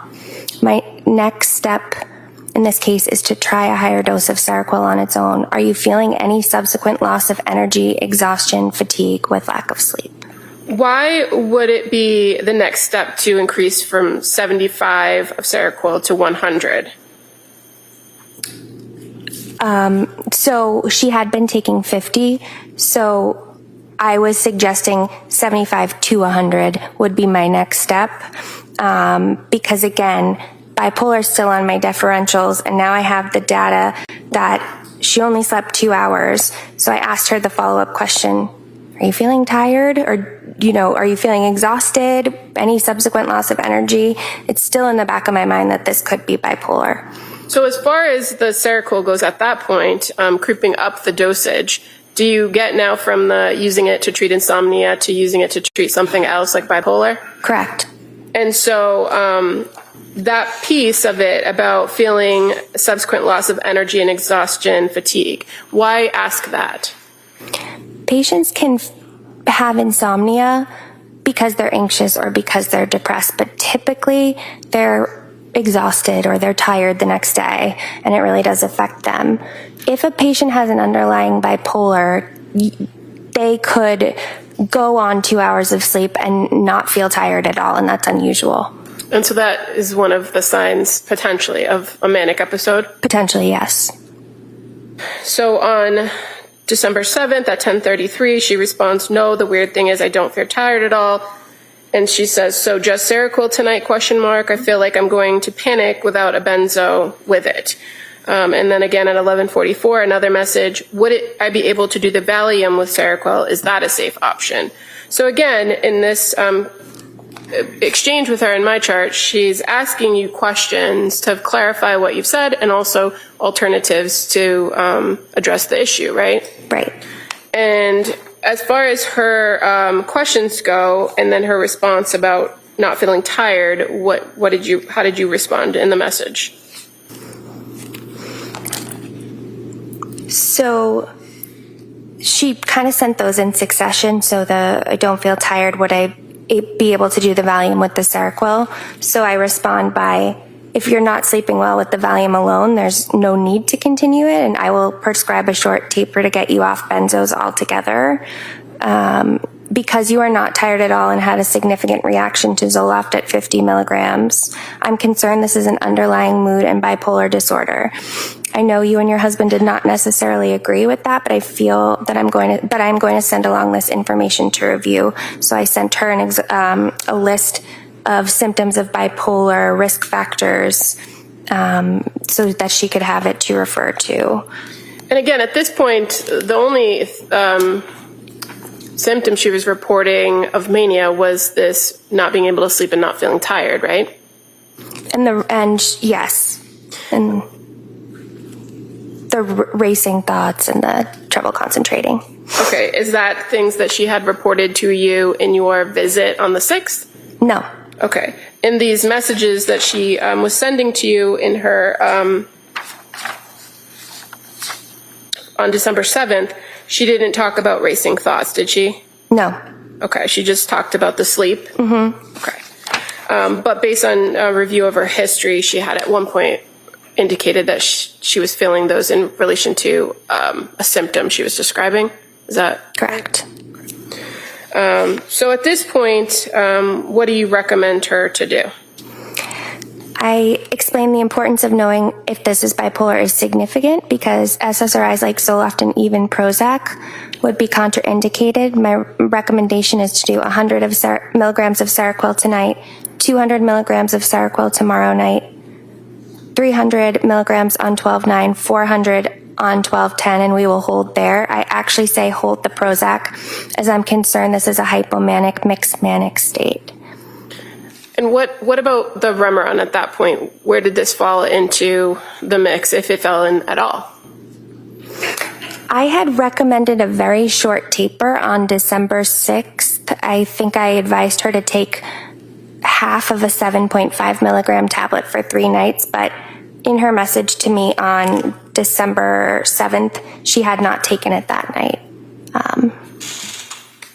So I had assumed she had just stopped that entirely. Okay.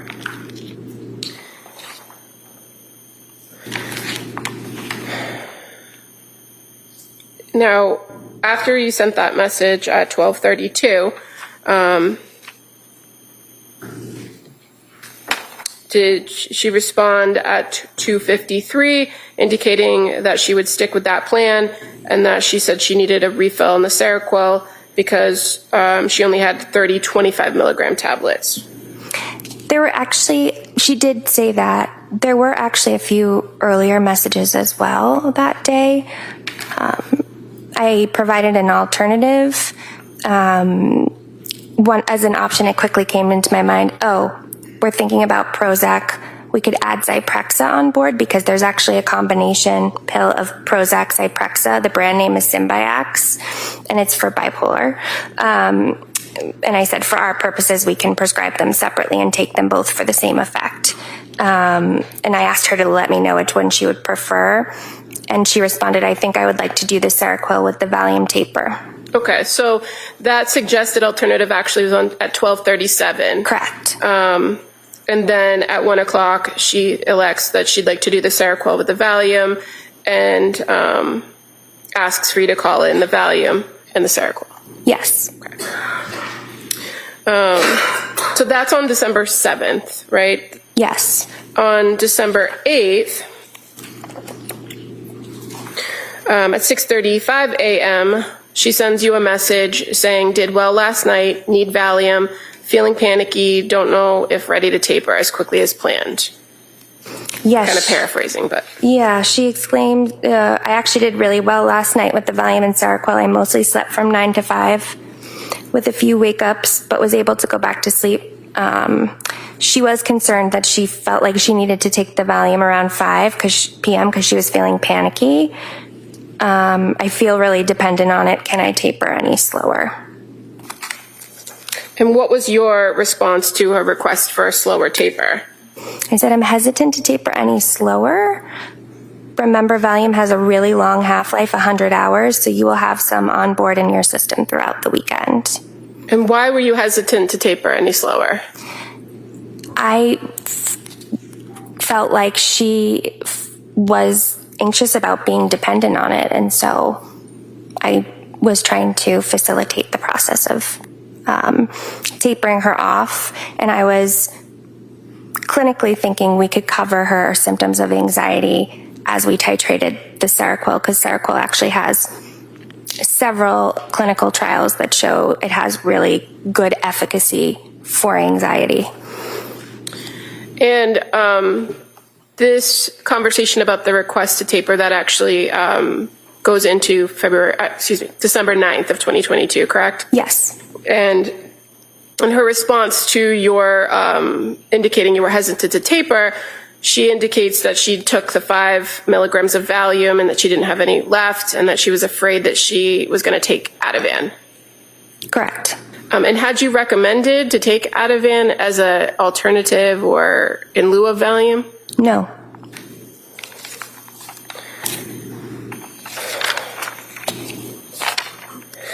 Were there any more communications on that day, December 9th of 2022? Yes. What were they? Later that afternoon, Lindsay and her husband called. Okay. And so did you, fair to say they called the clinic, leave a message, and then you called them back? Yes. And when you called them back, what was the nature of that conversation? What did you guys talk about? Her symptoms, we discussed that the plan was to taper the Valium over the weekend, but they both agreed that Lindsay's symptoms were too acute. She's sleeping better, but still waking up with panic symptoms and intrusive thoughts, feels numb, has thoughts of SI, but no plan and no intent. I encouraged her to engage with women and infants in Rhode Island to complete an intake for a partial hospitalization program. But she was able to contract for safety over the phone with her, with the 3 of us on the phone, that she didn't have a plan, no intent, that she would reach out if needed. I did agree to continue the Valium until our next appointment, which was scheduled for 12/13. I prescribed it as 5 milligrams, but I advised her she could take a half tablet twice a day, so 2.5 milligrams twice a day. Walk me through that. She had She had indicated to you that she wanted to slow the taper. Yes. And then you said no, that wasn't a good idea. Right. And then on the 9th, they call you and say that she doesn't want to taper. She wants to stay where she is, right? I think it was that same day. The messages were earlier in the day, and then later in the afternoon, around, it's noted at 16:10, so 4:10 p.m., that she and her husband then called, advocating to stay on. And in advocating to stay on the Valium, that she reported she's still waking up with panic symptoms and having intrusive thoughts, feeling numb, right? Yes. So in addition to agreeing to continue the Valium, did you make a recommendation about the Seroquel? Continue the titration. So when you say titration, what does that mean? So I had recommended 100 on day 1, 200 day 2, 300 day 3, 400 day 4. This is the manufacturer recommended titration schedule to treat manic symptoms, because again, I had shared with her, I think this is a mixed manic, hypomanic state. So that's what I was targeting. Okay, and so as far as Seroquel goes, there's some guidance you get about Seroquel that's put out by the FDA, right? Correct. And it talks about dosage and administration for every drug, essentially, right? Yes. And as far as Seroquel goes, there is different recommended dosages or ranges for different mental illnesses that you're treating. Correct. So in this instance where bipolar is in your differential diagnosis and you're recommending titrate up to 400, is that consistent with the thought that you believe she had bipolar diagnosis? Right. So I was thinking it was a mixed manic state or possible hypomanic state. A mixed manic state is when patient has symptoms of mania, like poor sleep, no loss of energy, but they also can feel depressed, numb, suicidal. It's sort of like it's a mixed state. It's a mixture of symptoms. A mixed state presentation is clinically acute. It's unstable. So I really wanted to get the manic symptoms under control. I really wanted to get her to sleep. And so going up slowly to 400 milligrams, what's the recommended dosage range for somebody with bipolar disorder of Seroquel? For somebody, a manic presentation, you can titrate over days rather than weeks. You can actually go up to 800 milligrams. And so even though you had previously indicated to them in your December 6th meeting that you were agreeable to discontinuing the Seroquel, based on our presentation in the days following, did you change your recommendation? Correct.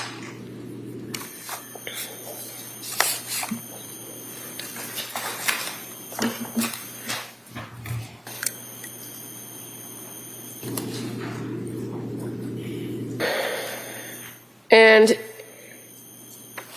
with the increased Seroquel that you had requested as of December 9th, she was reporting sleeping better, right? Correct. And that had been something that had been a recurring concern in your interactions with her, sleep? Yes, my understanding was that she had been sleeping poorly since October.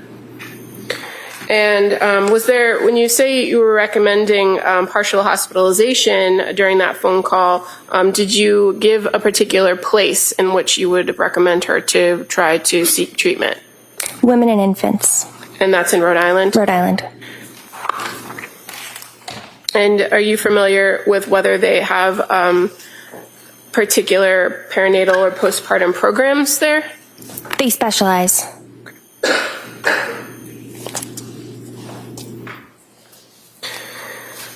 After that call with the Clancys on December 9th, when was the next time you had contact with Lindsay?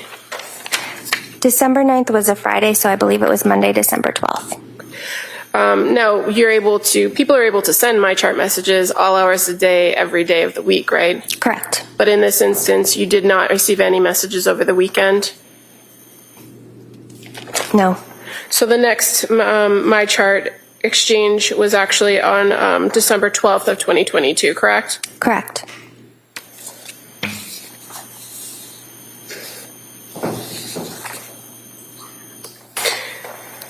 Now, on December 12th, do you recall who initiated the contact via my chart? Lindsay? And at 1:59 p.m., she sent a message to you saying, I've been noticing on my Apple Watch that my heart rate has been fluctuating more than usual. It has been going from 56 to 136 within a matter of minutes. I'm wondering if this is a side effect of the Seroquel and if there's anything I should do about it. Thanks, Lindsay. Do you remember getting that message? I do. And again, at that point, as of December 12th, you had recommended the titration plan going up to 400, right? Yes. So by that Monday, where should she have been if she was following your instructions? 400 milligrams.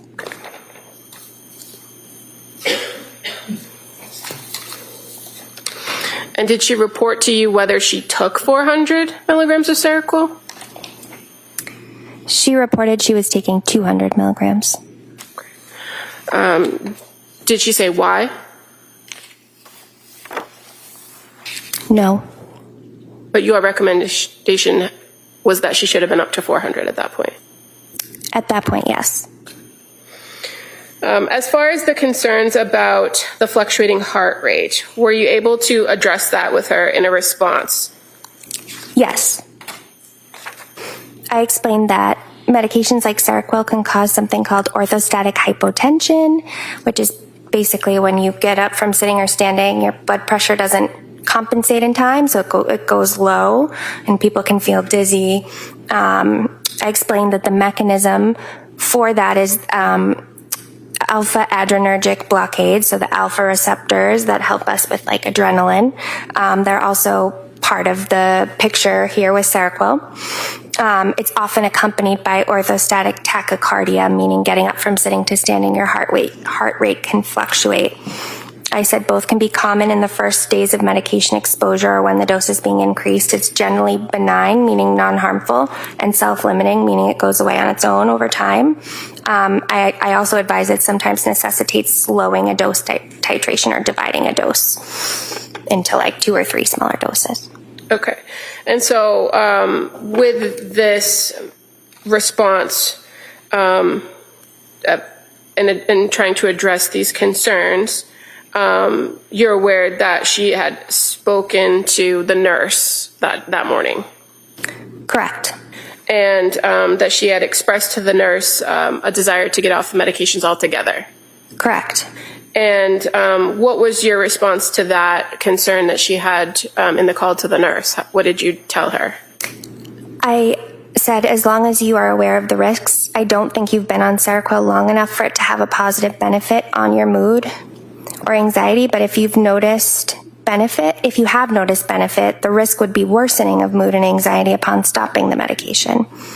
We also discussed tapering off the Valium, which I'm fine with, if you would like me to send along the taper schedule. Being off medication might help you see where you are at baseline, but I do think you are experiencing significant and severe symptoms of postpartum depression that needs to be treated. I acknowledge that medication alone is not always the best option for someone, but often it's part of the puzzle.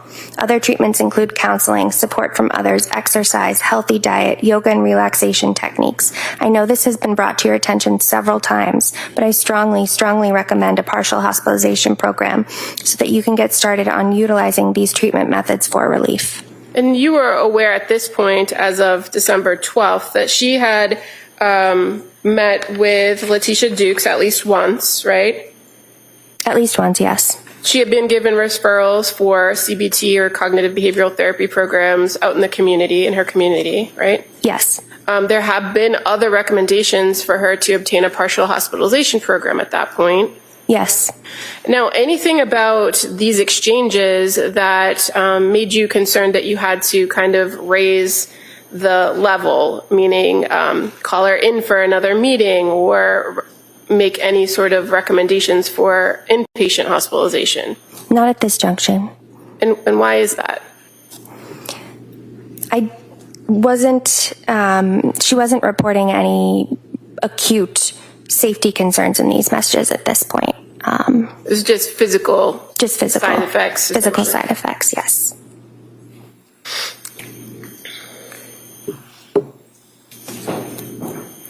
So the messages continued on December 12th, correct? Correct.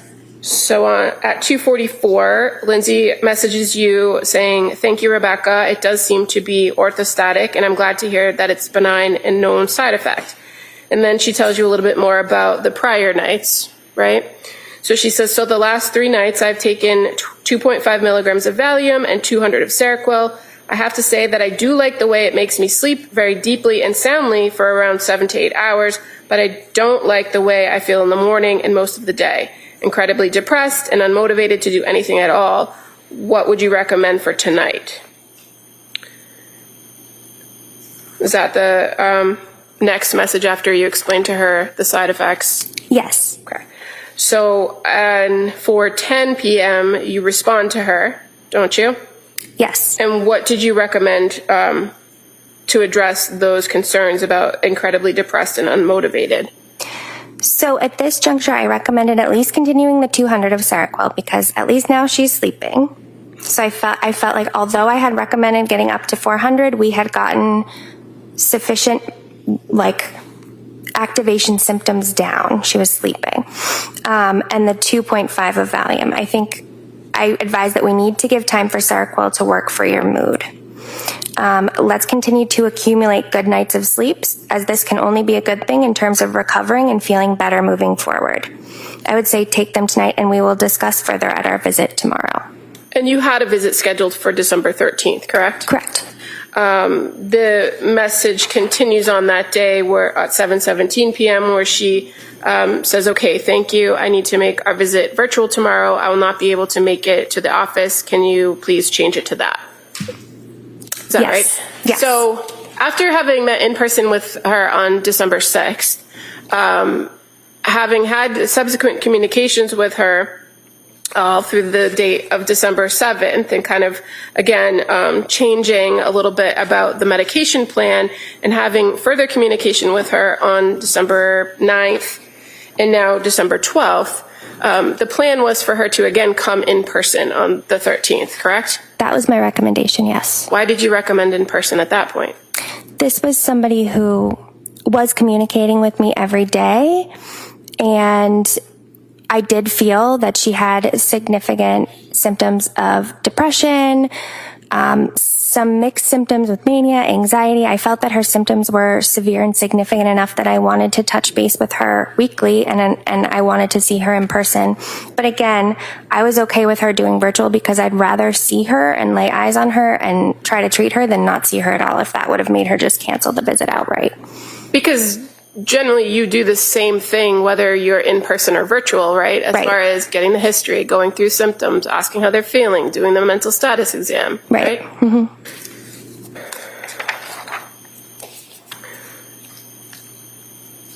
So you meet with her on December 13th at 10:30, correct?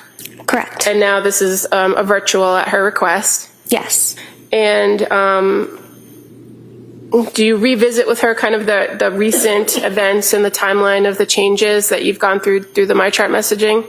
Yes, I structured my note as like a recent treatment timeline. So I put, 12/6, what had happened, 12/9, what had happened, and then I write update today, 12/13. That's sort of for me to like remember the treatment history that I've had with her so far. Okay. Because while the MyChart messages are available to you, they might be in a different place, right? So they're not all contained within your same note. Right. So I made note of, again, our visit on 12/6. I made note that she and her husband had called me on 12/9, and then I made note on the 13th. So I wasn't documenting all the MyChart messages, but just sort of my visit history with her and phone calls. Okay. And so when you saw her in this virtual visit on December 13th, was she reporting improvement in her sleep? Yes. And how was she sleeping during that time period? 7 to 9 hours. Okay. And that was holding at 200 on the Seroquel? Correct. And was she taking anything else daily? Valium, 2.5, just once daily at night. Okay. And while she reported sleeping better, she still had significant symptoms of depression, right? Correct. And what were the symptoms she articulated? Hopelessness and, again, anhedonia, that feeling no pleasure, feeling numb. Okay. And she also kind of complained of that racing heartbeat, and that's tachycardia, right? Yep, the orthostatic tachycardia. So I recommended holding a bit longer at 200 milligrams.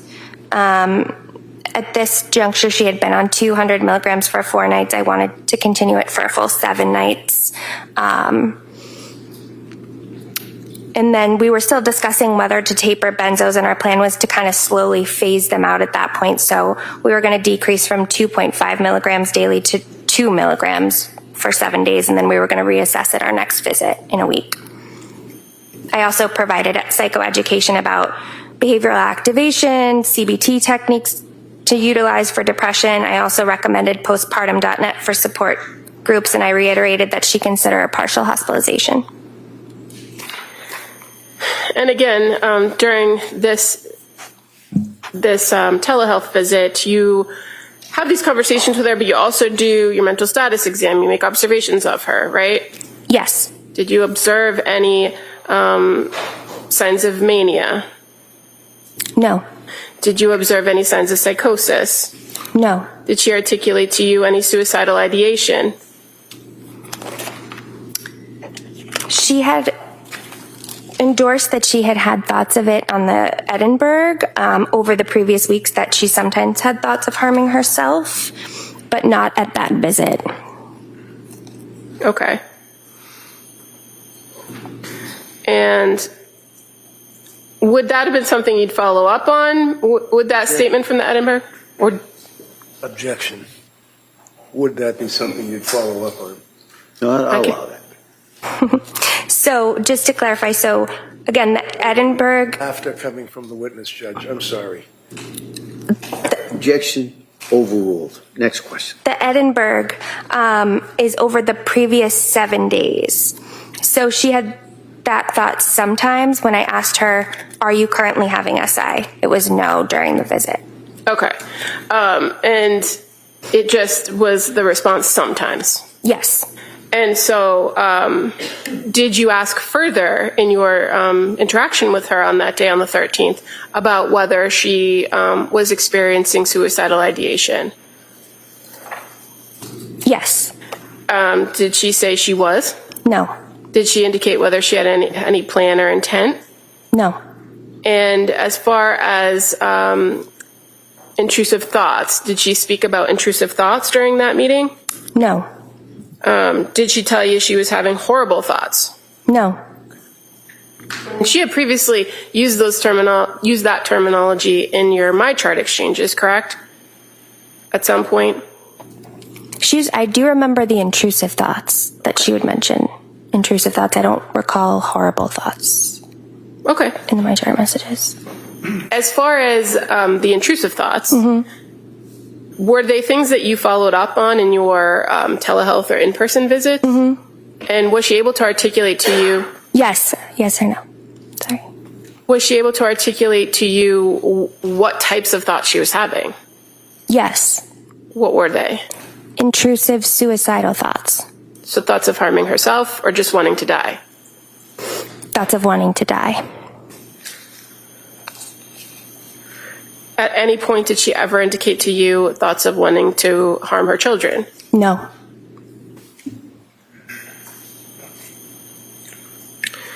So at the conclusion of this visit on December 13th, what was the plan? The plan was to continue Seroquel 200 milligrams and Valium 2 milligrams. Okay. And again, in this December 13th meeting, did you also indicate to her that she should engage with other services like support groups or partial hospitalization programs or CBT? I did.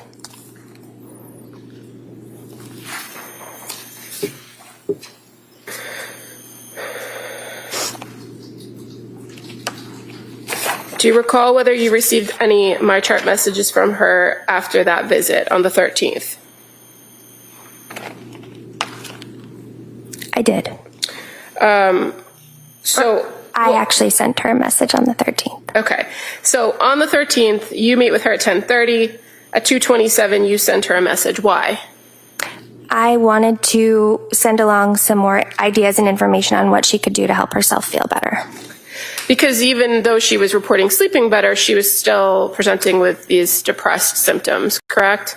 Correct. And so in the message you sent her on December 13th, it's actually a fairly lengthy message that talks a lot about cognitive behavioral therapy, right? Yes. And the benefits of it, and sends encouraging words. Yes. Does she respond to you on the 13th? No. The next contact you have with her, is that in a MyChart message on December 16th? Yes. And December 16th, 12:50 p.m. Oh no, I apologize. The next contact with her, there was a telephone call on December 15th. Okay. Was it with you or was it with a nurse? It was with me and her husband and Lindsay. Okay. Sorry about that. So December 15th at 3:53 p.m., you have a phone call with them. And what do they report to you in this phone call? What does Lindsay report? They inform this has been the worst day for Lindsay, is having persistent intrusive thoughts of suicide, no active plan. But both Lindsay and Patrick agree that higher level of care may be necessary at this time. Discussed options, they state they are likely to go to MGH ED, as they have perinatal psychiatry as well as an inpatient psychiatric unit. Lindsay also deciding about McLean. This writer advised that they keep us posted and sign a ROI, release of information, so that we can communicate with treatment providers at higher level of care. Lindsay verbalized understanding and agreement. So on this phone call that you had with them on 12/15, what prompted the recommendation that they go to the emergency department? Again, they had described it as the worst day and was having persistent intrusive thoughts of suicide. And they were at the point where they were ready to get assessed for a higher level of care. And was this different than some of the other communications that you've had with, or that you had with Lindsay Clancy over the course of the weeks? I would say so. Okay. And so you talked to them about the process of going to the emergency department and the potential for going to McLean for inpatient? I recall advising them that if they were to go to their nearest ER, which would either be BI Plymouth or South Shore Health, the process would be that they would get evaluated, but if they were determined to need to go to a higher level of care or an inpatient psych, those facilities did not have inpatient psych units. So they may be sitting there waiting for a bed at any first opening in the state, which could be, up in Amesbury or Newburyport. But that if they were to go somewhere like MGH has a unit called Blake 11, which is a psychiatry unit, and oftentimes they prioritize admissions from their own emergency department. MGH and McLean are also combined under the umbrella of what's now MGB. So sometimes if somebody presents to MGH ED and there's no beds at Blake 11, they might reach out to McLean and try to get them in to McLean. So you communicated all of this information to them to kind of give them options on what the best course might be to get inpatient. Yes, I summarized it in my note, but that's my recollection of the phone call. Okay. And you're aware that that Ms. Clancy had been employed at Mass General as a labor and delivery nurse? I was. So they were familiar with that facility. So I did ask, would you be comfortable with that?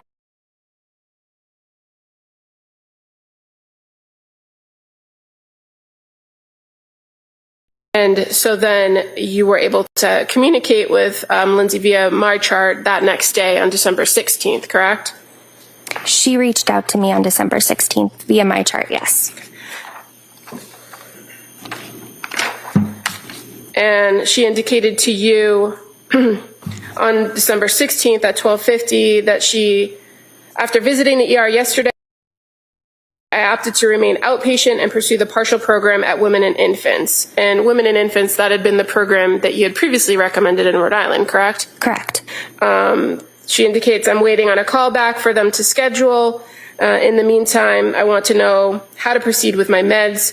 Do you still recommend the 2 milligrams of Valium and 200 of Seroquel nightly? Again, it's making me sleep well, but still not improving my mood. So I will need a refill on those meds. Please let me know.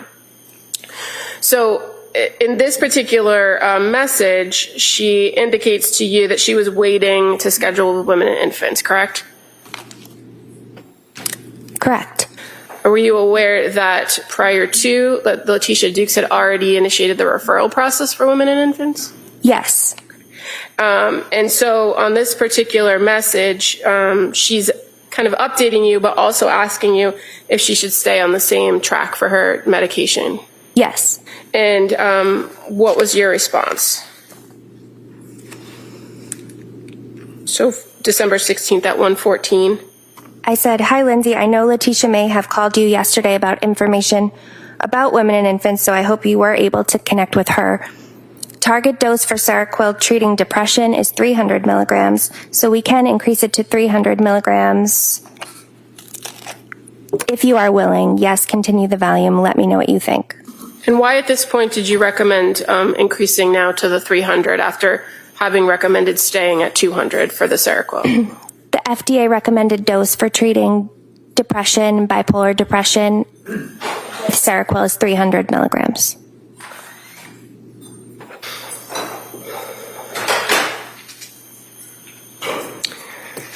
So on December 16th, you continued to have messages with, my chart messages with Lindsay Clancy, correct? Correct. In any of, or do you know that she went to see her previous psychiatrist on that day, December 16th?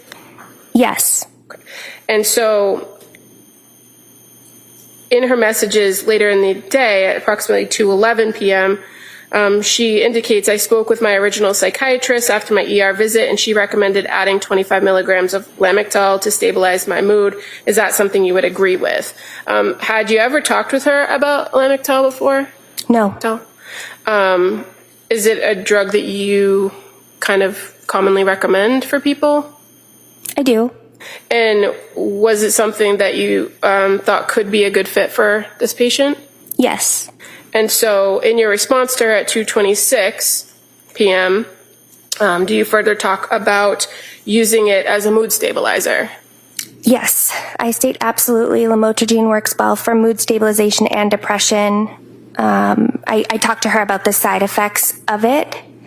And fair to say those side effects are like rash and skin changes, fever. Can we find out what the witness feels the side effects are rather than counsel? Well, why don't we let the question be, what was she told? All right? I think that's the proper question. So why don't you ask what was told or what was said or messaged to the defendant? Can you tell us what you messaged her the side effects were?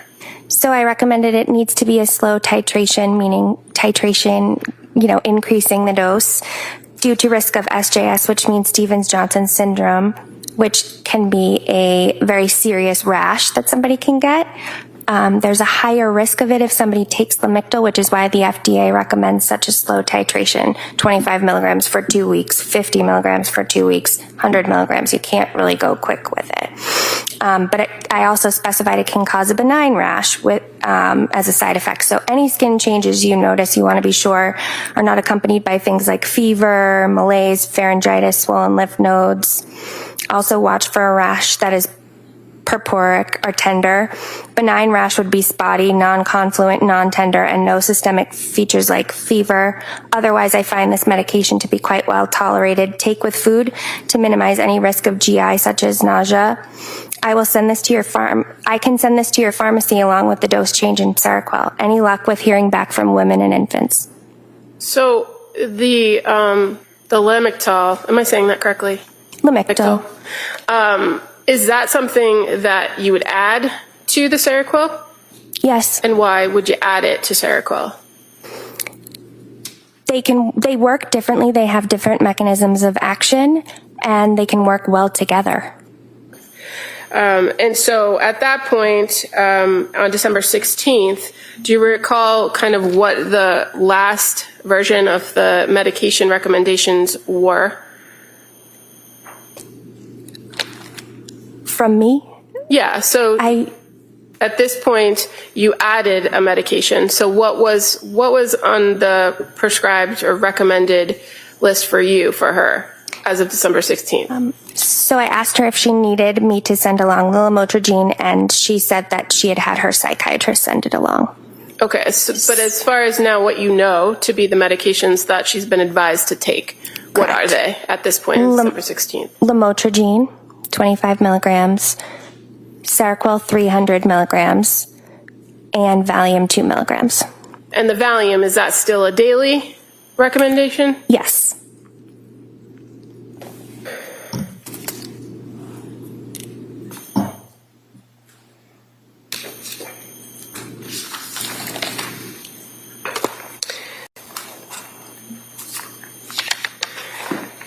At the end of that message that you just read, you asked her if there was any luck with hearing back from women and infants, correct? Correct. Did she respond to you in a message about what was happening with the women and infants? The next message at 2:33? In 2:33, she said, unfortunately missed the call this morning from women and infants, but I did request them to call back. I'm hoping they do so today. Okay. And you said that you'd also learned in this exchange that her other psychiatrist had already called in the lamotrigine prescription.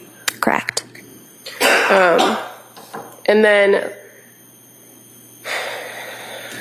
did you have any further communication with her on 12/16?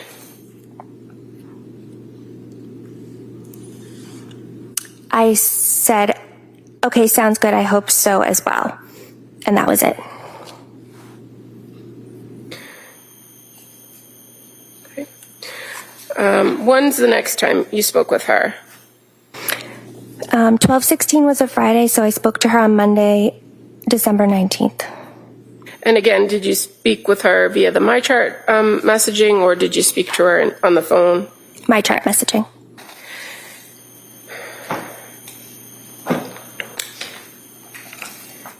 And were you aware that on December 19th she had another appointment scheduled with Letitia Dukes for that morning? Yes. And in your communications with her via MyChart, they started at 11:04 a.m. on December 19th? Yes. And does she indicate to you in that message that she is starting with women and infants partial hospitalization tomorrow, meaning the 20th? Yes. And that she's concerned because she has an appointment scheduled with you already, and she's asking what she should do about that, correct? Correct. And what was your response to her? So she has an appointment, but should be in the program. Should I call and cancel or reschedule because she thought the program would be starting her medication?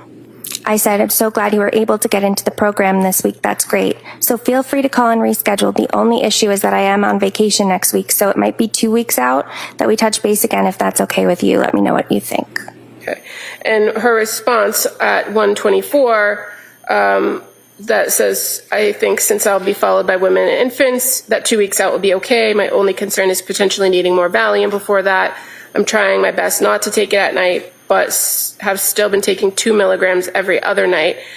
Can we refill that just in case I continue to need it, right? Right. So at that point when she sends that message saying she needs the new prescription for Valium, was that in line with the recommendations you made for a taper of Valium? I had recommended that she take it daily. Okay. And so in this, she indicates to you that she's trying not to take it at night, but taking it every other night. Mm-hmm. Correct. And on December 19th, you respond, sure, no problem. When will you be out of Valium? And she responds, I'll run out tonight. And then you agree to send in a refill. Yes, I wanted to make sure she had an appointment rescheduled with me, and then I would refill enough of the Valium to get to that next appointment. Okay. And so did you refill the prescription based on what she reported she was taking, or what your recommendation was that she take of the Valium? What my recommendation was that she take.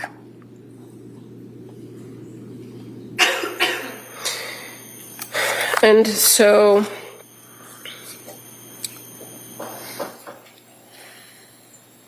do you recall receiving a message on December 20th via MyChart from Lindsay? I do. And she reported to you that she had been discharged from women and infants that day, correct? Correct. And that they recommended she find help getting off the Seroquel, and that she was indicating that she'd like to taper the Seroquel. Yes. Did you respond that day or the next day?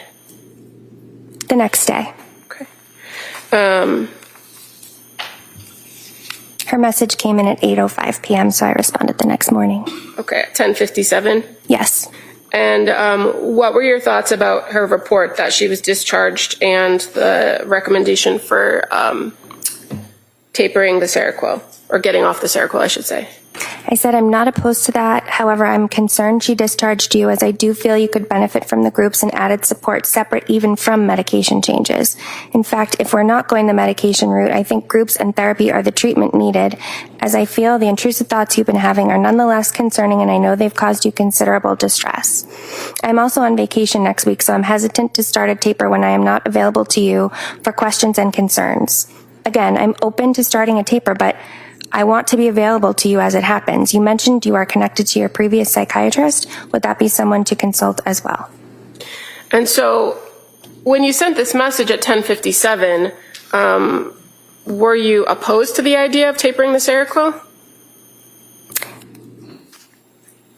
I understood that it was helping her to sleep, and I also understood that she felt as though she was still depressed. And she wanted to come off of it. And in this correspondence back and forth on the 21st, was there any conversation about the lamotrigine and whether she took it as a mood stabilizer? No. As far as coming off medication, was that something that you thought might be a good option for her? As I had expressed to her, I was hesitant. It could be done, but she would need a lot of what I would recommend to be group support, therapy, other types of treatment. At that point, based on your interactions with her through the clinic, through all the messages, through the meetings that you've had, were you aware of whether she was getting any other support, like groups, other than Letitia Dukes and yourself? No. And this partial... I apologize. Is she aware or no, she wasn't? She just said Okay, no. sure. If you could just, Are you aware of whether she was? I was aware it was recommended. I was not aware that she was interacting with any groups. And the South Shore Perinatal Behavioral Program, you have groups that are offered through the clinic, correct? At that time, we did, yes. And if she was attending groups through the clinic, would that be something that you would have access to or be noted in her records? Yes. And as far as your communications with her, did she report to you that she was attending any sort of groups or therapy at other places in the community? No. The only person you were aware of that she was communicating with was her previous psychiatrist, correct? Correct. And that's why you made that recommendation to consult with her? Correct. And what's your concern, or what was your concern for not being available to her while you were on vacation with a taper? I wanted to be there to evaluate if the taper was going okay, if she was suddenly having a hard time sleeping again, so maybe I could recommend that we go back up, or, just to reassure her, to be there for her while this was happening. In your prior communications with her, she was very communicative with you about symptoms, about issues, about concerns, correct? Correct. And if you're on vacation, are you responding to my chat messages? No. There would be someone that would respond. It would have been my nurse, and they would have consulted with the two other, and Julie, I believe her last day was the 22nd, but they would have consulted with the other NP there, but I would not be available, no. And you were invested in this patient's care, weren't you? Yes. So on December 21st, after you made that recommendation that she not start the taper while you weren't available or consult with her other psychiatrist, did you get a response from her at 3:57?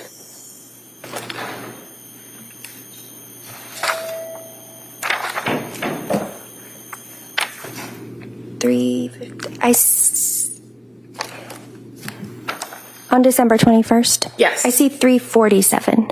Oh, I'm sorry. That's what I meant to say. Okay. So 3:47, she responds back to you, correct? And gives you some more information about the women and infants recommendation. Yes.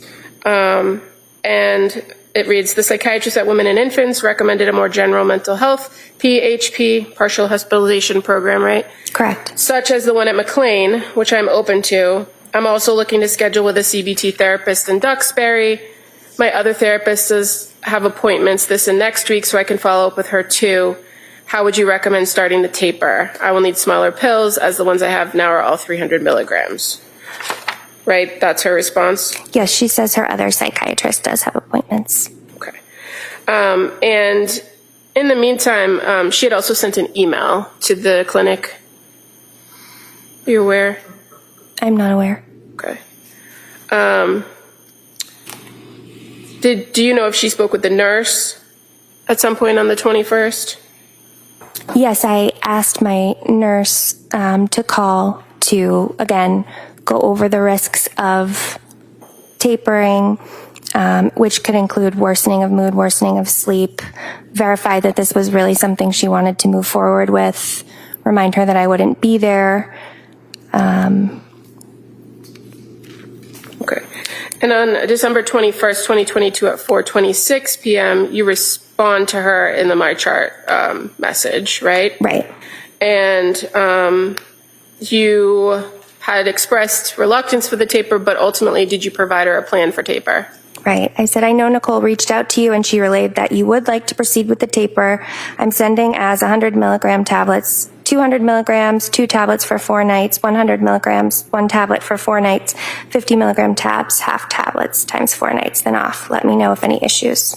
And is that a standard or slow taper off of Seroquel being at a 300 milligram dose?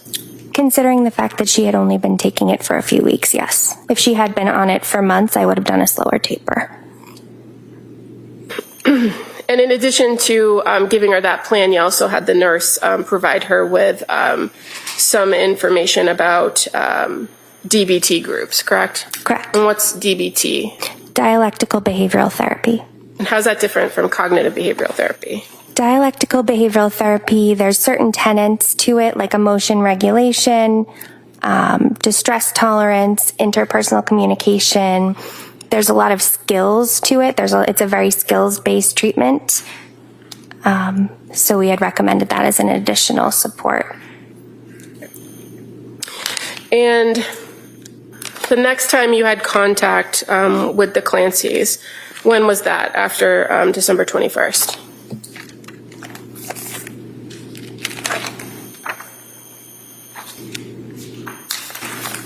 I believe that was my last contact with Lindsay. Okay. As far as the perinatal behavioral health clinic at South Shore, you're aware that on December 30th, Patrick Clancy called in about his wife. Correct. And that he spoke to a nurse, Katrina Melanson. Yes.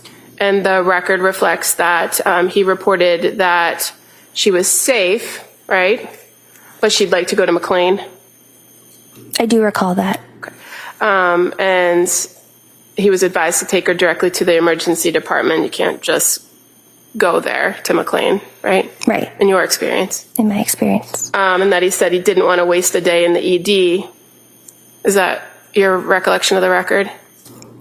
That is my recollection of the record. And that he was looking just to get the bed that was offered the last time on December 15th.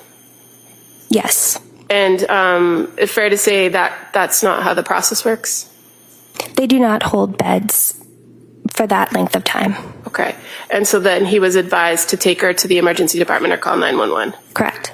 And was that the last contact that the South Shore Perinatal Behavioral Health Clinic had with Lindsay Clancy? Yes. You were never advised or got any messages from her after she went to McLean, did you? No. We did check. Okay. The answer is no. Go ahead.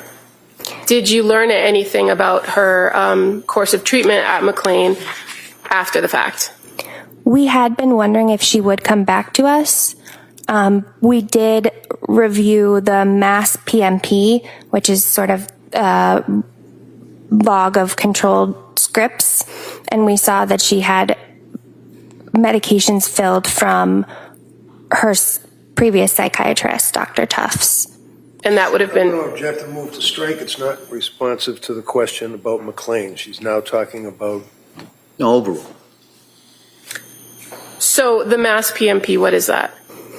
It is a database that shows when patients fill controlled scripts such as benzodiazepines. And as a prescriber that has a DA license, you're able to review that information for any patient? Yes. And so after the 30th, when the call came in about going to McLean, you're able to identify that she was prescribed additional medicines by a different prescriber? Yes. And she never came back to the clinic? Correct. During all of your interactions with Lindsay Clancy, did she always present with clear linear thinking? Yes. Was she able to express to you her concerns and ask appropriate questions when necessary? Yes. And was she able to advocate for herself and express that she had some knowledge base about some of these medications? Yes. And at no point during the time that she was your patient or that she was at the clinic, did she ever indicate that she was had a plan to kill herself or harm her children? Did she? No. Thank you. There's nothing further. All right. Counsel, can I see your sidebar? Thank you, Madam Clerk. Mr. Reddington? Thank you, Judge. Good afternoon. Good afternoon. Your Honor, just a couple of housekeeping matters. I have the medical records from Women and Infants Hospital. I thought I offered that as an exhibit, but it's only marked for ID, so can I offer that now? Call with any objection? I have that we did mark them as Exhibit 220. Yeah, I don't, it just says Exhibit F, though. That's why I usually mess up on those things. There was another smaller packet that's not in a binder that council offered yesterday that's been marked as Exhibit 220. Yeah, it's up there. Okay. All right, why don't we keep that marked for identification? If for some reason there's something different between Exhibit 220 and the identification, we could enter it. Okay. All right, if you need to offer anything additional, just let me know. Great, thank you. Thank you, Don. The other thing, Your Honor, that what I would ask is that there has been a lot of reference to the Diagnostic Statistical Manual 5-TR, especially as it relates to bipolar and related disorders. There's not an awful lot, but there's like probably 15 pages of single-space typing, and it's really hard for people to absorb it. I'd like to offer that section of the DSM just as an exhibit, so if somebody wanted to look at it, they could. I would object. We have witnesses to testify about that. All right. All right. Why don't we mark that for identification? I guess That's my book, though. I need it. Oh, I don't want to take away your book. But why don't we can readdress that. Okay, sure. Yep. In regards to that, and if we're going to do it, it would just be portions of the Yes, DSM it would only 5. be that one section. But we'll see. Well, I'll give the Commonwealth the opportunity to be heard. Okay, thank you. So you, in the course of your employment at the South Shore Health, is it? Yes. How many times did Lindsay meet with you? Meet with me was 3. And how many times did she meet with, does that include medical? Yes. I saw her twice, telehealth once in person. And do you know how many times that, you know that she had a psychiatrist that had been treating her since end of September, early October, right? I knew that she had a psychiatrist that treated her in September. And who was that? Dr. Tufts. And did you know that she continued to see Dr. Tufts through October, November, December, the same time that she was reaching out to you guys for help too? I was aware she took the Zoloft in October. I was not aware she was still seeing Dr. Tufts in November. And I knew she called her in December. You would agree with me that young woman came to you people for help, right? Yes. Okay. And she was very, very forthright. In other words, if you wanted her to sign a HIPAA form, she'd sign it, right? Right. And she would answer your questions to your perspective in an honest fashion. Yes. She didn't really hide anything. Nope. She told you all about the medications that she had been on and her fears and concerns about the medications, right? Correct. She described for you, as District Attorney brought out, what she felt her symptomology was, including suicidal ideation, worrying about suicide, feeling heavy, lethargic, you can't get out of bed, all of that stuff, right? Correct? Correct. And one of the things that you had left us with towards the end of your testimony is the fact that you were very willing, if you will, to work in tandem with other providers. In other words, you were concerned about being able to get information from other providers that had been dealing with her, treating her, right?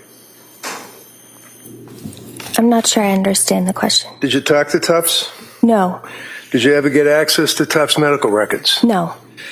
Do you know how many times she saw Dr. Tufts? I do not. Would it surprise you if I told you that she saw Dr. Tufts 14 times in the time frame of October, or the end of September, October, November, December, and then January, 4 months? Yes. And that's 14 times plus the 3 that she saw you. Is that right? Yes. So that's 17 times that this young lady had access to healthcare providers for her mental health issues, correct? Correct. And that would be within a compressed period of time. I know it's the last week, I believe, in September, but October, November, December, and then January, right? Yes. And during that period of time, you're aware that she was provided many, many, many prescriptions for antipsychotics, selective serotonin reuptake inhibitors, benzodiazepines, all of that, right? I'm aware she was prescribed other medications. She was what? Prescribed other medications. Did you ask what other medications there were? Yes. And did she tell you? Yes. Did she tell you who prescribed them? Yes. It's pretty easy to get a list from CVS, right? Yes. And did you have any difficulty determining who was providing the prescriptions for all of these medications? No. And did you know that, in fact, it was Jennifer Tufts that prescribed the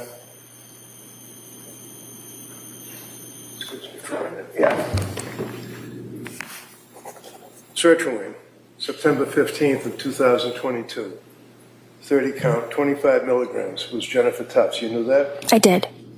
You know that Jennifer Tufts on October 21st, a 7 count of lorazepam. You know that? I did. And 5 days later, Jennifer Tufts prescribed on October 26th hydroxyzine, 25 milligrams with a 30 count. Did you know that? I did not know that. Did you know that on the same day, Tufts prescribed 30 count of lorazepam? Did you know that? I would have known that, yes. I was Checking the PMP for controlled substances, yes. You do recall that you checked with it? Yes. When you download, do you download that information and kind of put it in the file, in the file? No. So is this your memory that you believe that you checked with PMP? I do routinely check the PMP. You might routinely check, but did you check? Yes. Yes, I did. You don't download it, you don't keep it with the medical records, right? It's a box you can click in the medical record and you can check that you reviewed it. Okay. Is it in your medical record that you reviewed it? I'm not sure how it would have gotten printed out. It doesn't go into my note, but it is a box that I would have Perhaps in checked a box in the computer? Yes. Okay. October 26th, buspirone, 5 milligrams, 30 count, same day by Tufts. You knew that? Buspirone. Yeah. I was not sure that it was Dr. Tufts that had recommended the buspirone. Okay, so if I suggest to you that the prescriptions that we have in evidence on the chart indicates that on October 26th, Dr. Tufts prescribed a 30 count of buspirone, would that either refresh your memory or would you accept that as being a medical history? I would accept that. Okay. And what is buspirone? It is a medication used to treat anxiety. Okay. And lorazepam, what is that? Benzodiazepine. And hydroxyzine, what is that? It is an antihistamine medication. And lorazepam, again, prescribed on October 21st as well as 26th by Tufts. That's the same thing you just told us what lorazepam is, right? Yes. Sertraline, of course, is Prozac. Is that right? Zoloft. Prozac. They're both SSRIs, right? Yes. So from October 21st up through November 9th, she was prescribed all of this group of drugs until she saw a Kavon Izadapana, Izadpanah. Do you know who that person is? They work in the emergency department at South Shore Health? All right. And that would have been on November 16th when she went into the emergency department, right? Yes. Prescribed trazodone, 50 milligrams, right? Yes. And then she started to consult with your clinic around the 25th of November. That would be around Thanksgiving or so, correct? November 25? I believe her first visit with Julia was November 21st. Okay. So what I'm saying is that it was around that time in November that she started to consult with your clinic, correct? Correct. You know that she was referred to your clinic by her mother-in-law, Pat's mother, who was a labor and delivery nurse. Yes, I am aware. Referred her to Julie Paul, who kind of stepped in for a very short period of time to try to help out, right? Yes. And then Julie left, went to New Hampshire to continue her work, and you picked up on November 30th of 22. Is that right? November 29th. On November 30th of 22, you wrote a script for quietapine, 30 count. Is that right? Yes. And what is quietapine? Seroquel. You also, a week later, wrote a script for diazepam, 5 milligrams. Is that correct? Correct. And then the next day, you wrote a script for, December 6th, you wrote a script for diazepam, 5 milligrams, right? Correct. December 7th, you wrote a script for diazepam, 5 milligrams, right? Correct. December 7th, again, you wrote a script for quietapine, 30 count, right? I would need to check my... You can look at anything you want. If Okay. you have your records, feel free, please. Okay. You said Yeah, it would be December 7th. And I'm looking at quietapine, 30 count, 100 milligrams.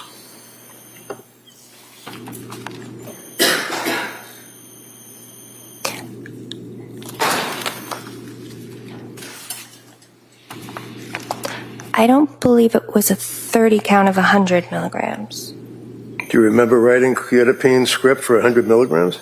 I do. I believe the quantity was 22. 22. Okay. So on December 7th of 22, you wrote a script for quietapine, and forgive me, I'm sorry, what is that again? Seroquel. Seroquel, for 100 milligrams, right? Yes. And why did you write the script on November 30th for quietapine, 25 milligrams, and then about a week later increase it to 100 milligrams? On November 30th, I had anticipated utilizing it over a 4-week course of treatment for sleep and anxiety. But her clinical symptoms, presentations changed, and we opted to use it for mood stabilization. And who's we? Me. Okay. And were you working with anybody else, any psychiatrists or anybody? No. So when a person comes to your clinic as a woman who has recently had a baby or is within that postpartum range of time and presents with the symptomology that she presented, is that something that would give you cause for concern? Suicidal ideation? I in no way want to minimize what Lindsay experienced, but it's common for us to treat. It's common to treat women in that Yes. fashion that are postpartum? Postpartum who may have suicide. Oh, Keeps cutting off the witness before she gives an answer. May she complete her answer? Sure. As I've said before, Let's only talk one at a time. You finish your answer, and then we'll go to the question. Go ahead. Her symptoms were serious, and it's not uncommon for me to treat women with serious symptoms in the postpartum period. Okay. 2 days later, you prescribed 8 count, 5 milligrams of diazepam. Is that right? 2 days from December 7th? Yeah, it was December 9th. December 9th. Yes. 4 days later, you prescribed more diazepam. Is that correct? December 13th? Correct. That would have been 2 milligrams? Yes. And then jump ahead to December 19th, you prescribed 14 count, 2 milligrams of diazepam. Is that correct? Correct. And then December 19th, you prescribed 300 milligrams of quetiapine, 30 count, right?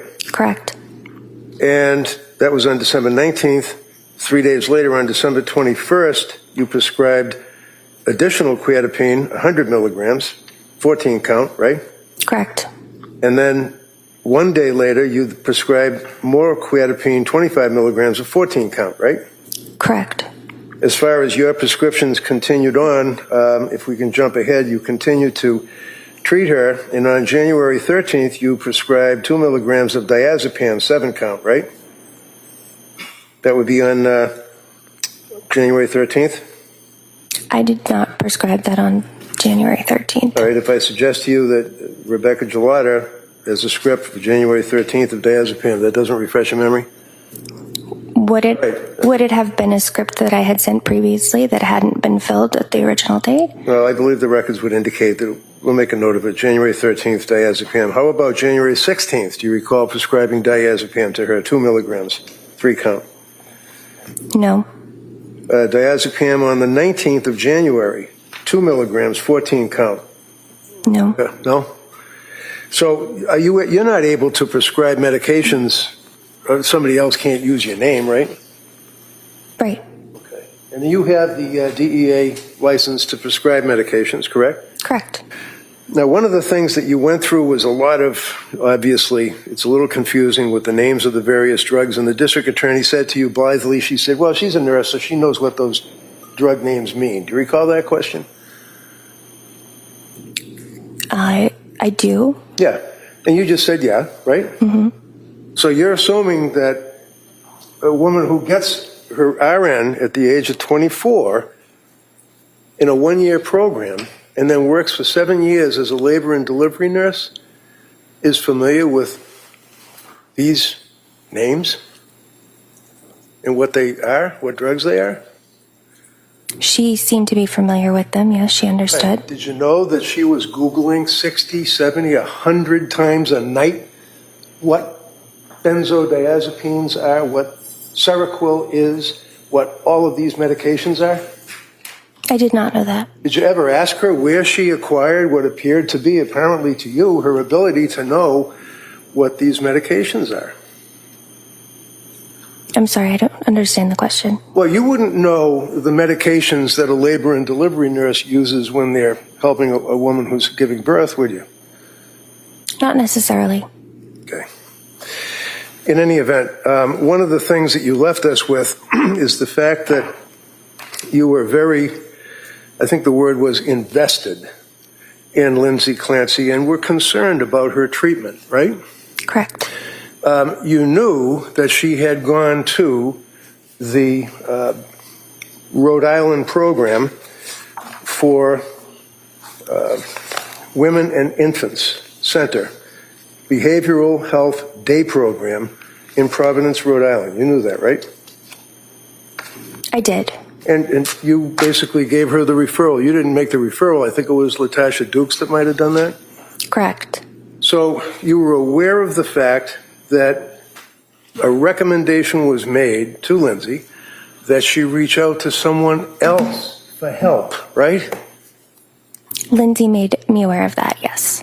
And she needed help, didn't she? Yes. And she went to Women's and Infants Hospital on December 20th, right? She did. And was she treated at Women and Infants? I don't believe so. Why not? I wouldn't want to speculate or assume, but It Why seemed would- to be her intake appointment. Or what? Her intake appointment? Okay. So without assuming or speculating, you referred her to this provider, right? Yes. So you have this woman who you know has been seeing Dr. Tufts, a psychiatrist, right?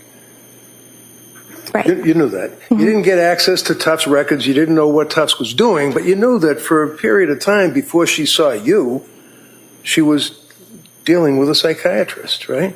Yes. You knew that she was a woman who had just given birth like 5 months ago, right? Yes. You knew that she was obviously in trouble. She was sick, right? Yes. You told us that she was suffering from, and your words were, a mental health illness that was very real. And you told her that this will get better. And that was in December of 2022. Yes. So when you referred her needing help to this women's and infants program in Rhode Island, and she went because that's what she was told to do, what happened at Women and Infants program? I can't speak to what happened at Women and Infants Why not? because I was not a part of that assessment.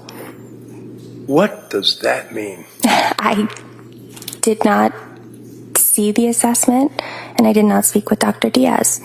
Why? Lindsay had informed me that she was going to be at the program for 2 weeks. She was hoping to be at the program for 2 weeks, right? She told me she was going to be at the program for 2 weeks. But she was turned away after about 8 hours of sitting there in an assessment and sitting in a group session.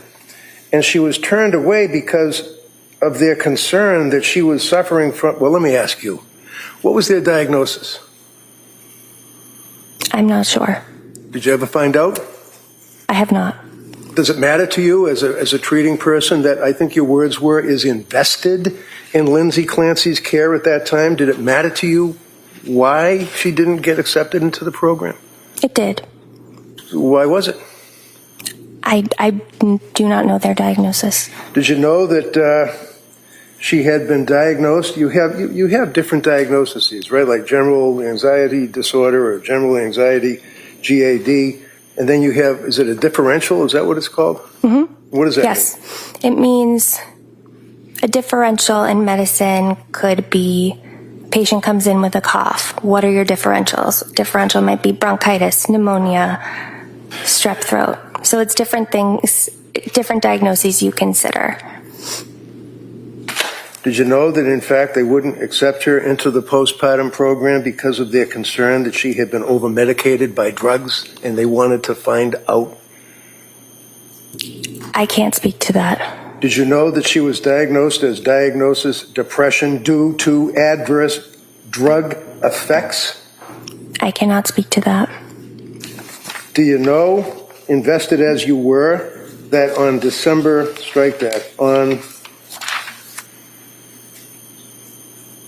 December 20th, the very same day that she had finished being evaluated, woman you were invested in, had been evaluated by Dr. Diaz that you recommended or you mentioned, that in fact, looking at the exhibit, that they recommended tapering Seroquel, starting 200 milligrams tonight, follow up with outpatient provider of note. We attempted to reach current outpatient provider Rebecca Gelada, but did not receive a call back. I never received a call from Women and Infants. So this medical record from Women and Infants saying that they called Rebecca Gelada and never got a call back, your memory is that they never called you? They never called me. I absolutely would have called them back. Okay. Well, regardless, you never talked to anybody from Women and Infants, did you? Whether they called you or whether you reached out to them being invested? I did not. I know our program re-referred her a few days later. I'm going to offer this now, Your Honor, I think just to make sure. It's already in evidence. Yeah, I know. Well, just, Mark, it's just different pages. We can clean it up. yeah, well, we'll keep it as an exhibit for identification. You can double check, make sure the pages that have been referred here are contained within, is it exhibit 220? Yep. And if not, then we can admit the second. Okay, thank you. One of the things that is a takeaway from your treatment of Lindsay is that she was, I think your words were that she was scared and thought that starting these drugs, the drugs, it was scary, were her words, right? Yes. And at no time did it occur to you that Lindsay was doctor shopping or trying to get drugs. She was trying to basically get off drugs, right? Correct. One of the things that you had mentioned is that the Good Moms Have Scary Thoughts book is something that you guys would give out to women when they would come into your program. Yes. And hopefully it would be a good source for them to read things and maybe get some comfort from it.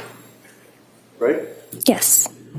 This is not, in your opinion, something that is indicative of like being a smoking gun. No. Police officer would seize it and the search warrant is. No. This is something you guys provide people to just help them out, right? Yes. Yeah. And just a couple of things. So on November 17th, she had an office visit with you. Is that correct? Not on November 17th. Okay. And the U.S. South Shore Medical Center, right? Yes, that may have been her PCP.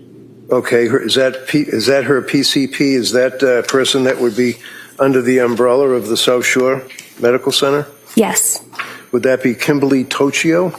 Yes. Okay. So you must have read Kimberly Tocchio's records, I would imagine, right? Yes. And you know that she was seen, the record indicates that she was seen by a psychiatrist, and this would be November 17th note, started Zoloft 25, which was then increased to 50 milligrams, right? Yes. And she took the Zoloft 50 milligrams for one night and was unable to sleep and was discontinued because of the effect that it had on her, right? Yes. Now, one of the things that you had mentioned is that it's important to determine, and you did have thoughts of possibility that she was bipolar. Is that correct? Correct. And one of the things that is contraindicated to someone who does suffer from bipolar, whether it's 1 or bipolar 2, is that you do not place them on a selective serotonin reuptake inhibitor drug, such as Prozac or Zoloft, right? Correct. Because it can have an effect on them, isn't that right? Correct. What's the effect it can have on them? It can cause what we consider rapid cycling, meaning you can swing from mania symptoms to depression symptoms relatively rapidly. On November 21st, did she have a meeting with you all?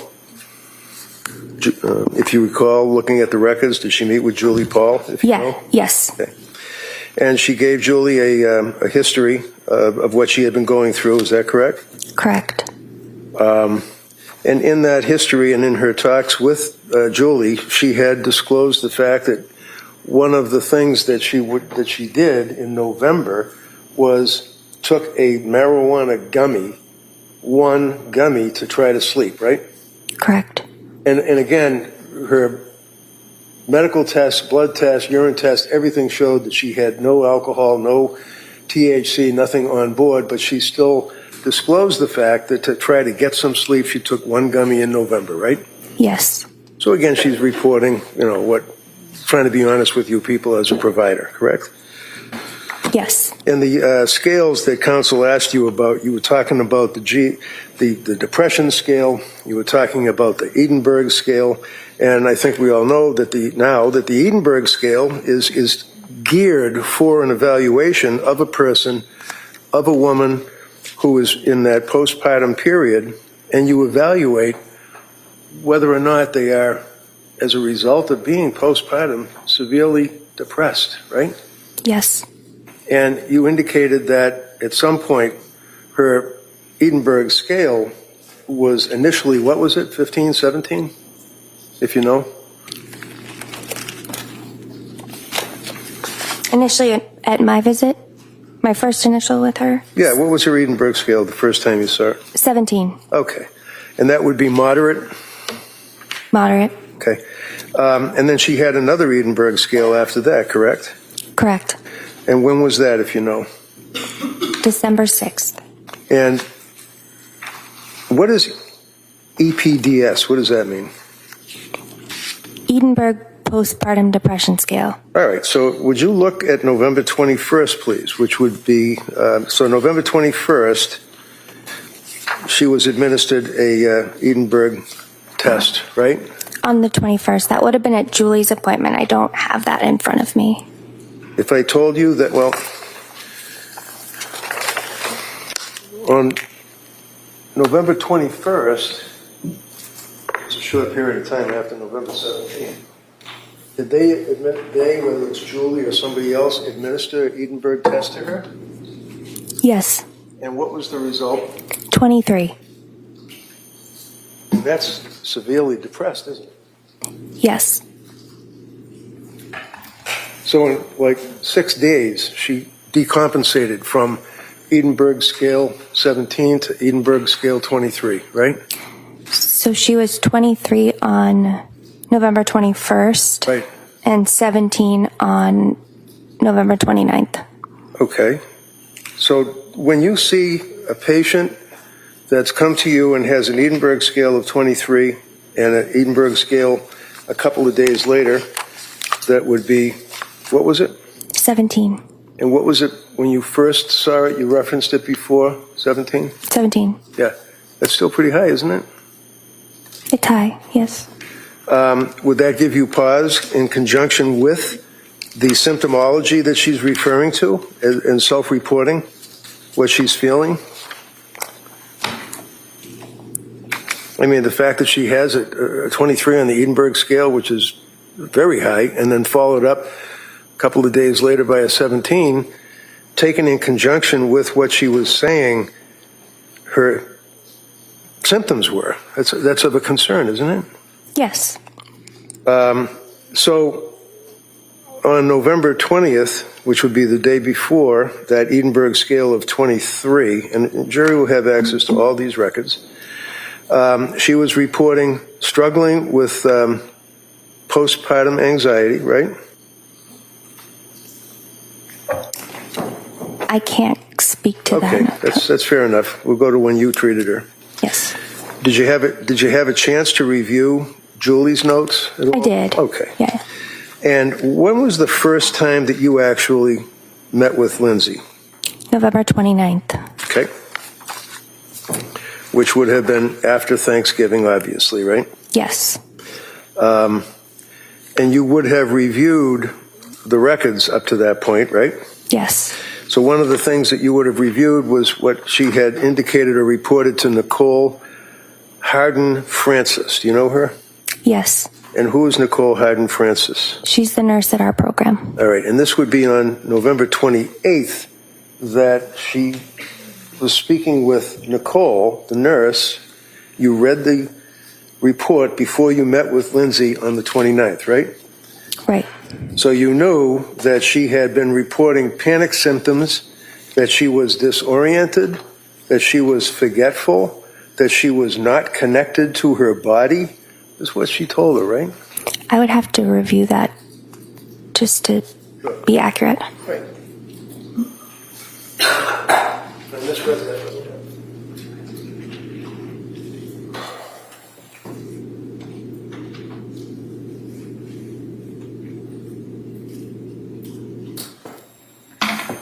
That's correct. Okay.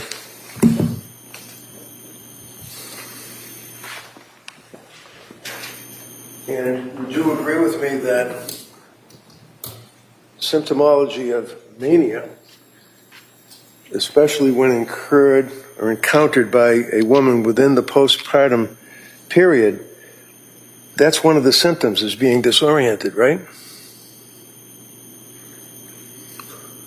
Not necessarily. How about maybe a little bit? Could be confused if you're manic. Yeah. How about forgetful? That's an issue, isn't it? Not necessarily a symptom of mania. Okay. How about not connected to her body. What does that mean? I'm not sure what that means. So if you have a patient who's coming to see you, who's indicated the day before that she has the panic symptoms, disoriented, forgetful, not connected to her body, wouldn't you ask her what she meant by that? Yes. Okay. So when you saw her on November 29th, you diagnosed that she had postpartum anxiety, right? Mm-hmm. Adjustment insomnia, right? Correct. And when you met with her, you noted that over the last 2 weeks, you asked her about how she had been feeling, and she said she was feeling nervous, anxious, and on edge, and she said nearly every day, right? That's November 29th? That would be under screenings? Yes, she was. I would give you a page number, but they don't give us page numbers. She told you, and you can pull it up if you have it there, that she was not able to stop or control worrying, and that had been for several days at least, right? Correct. And she was worrying and stressing about things, worrying about different things every day, right?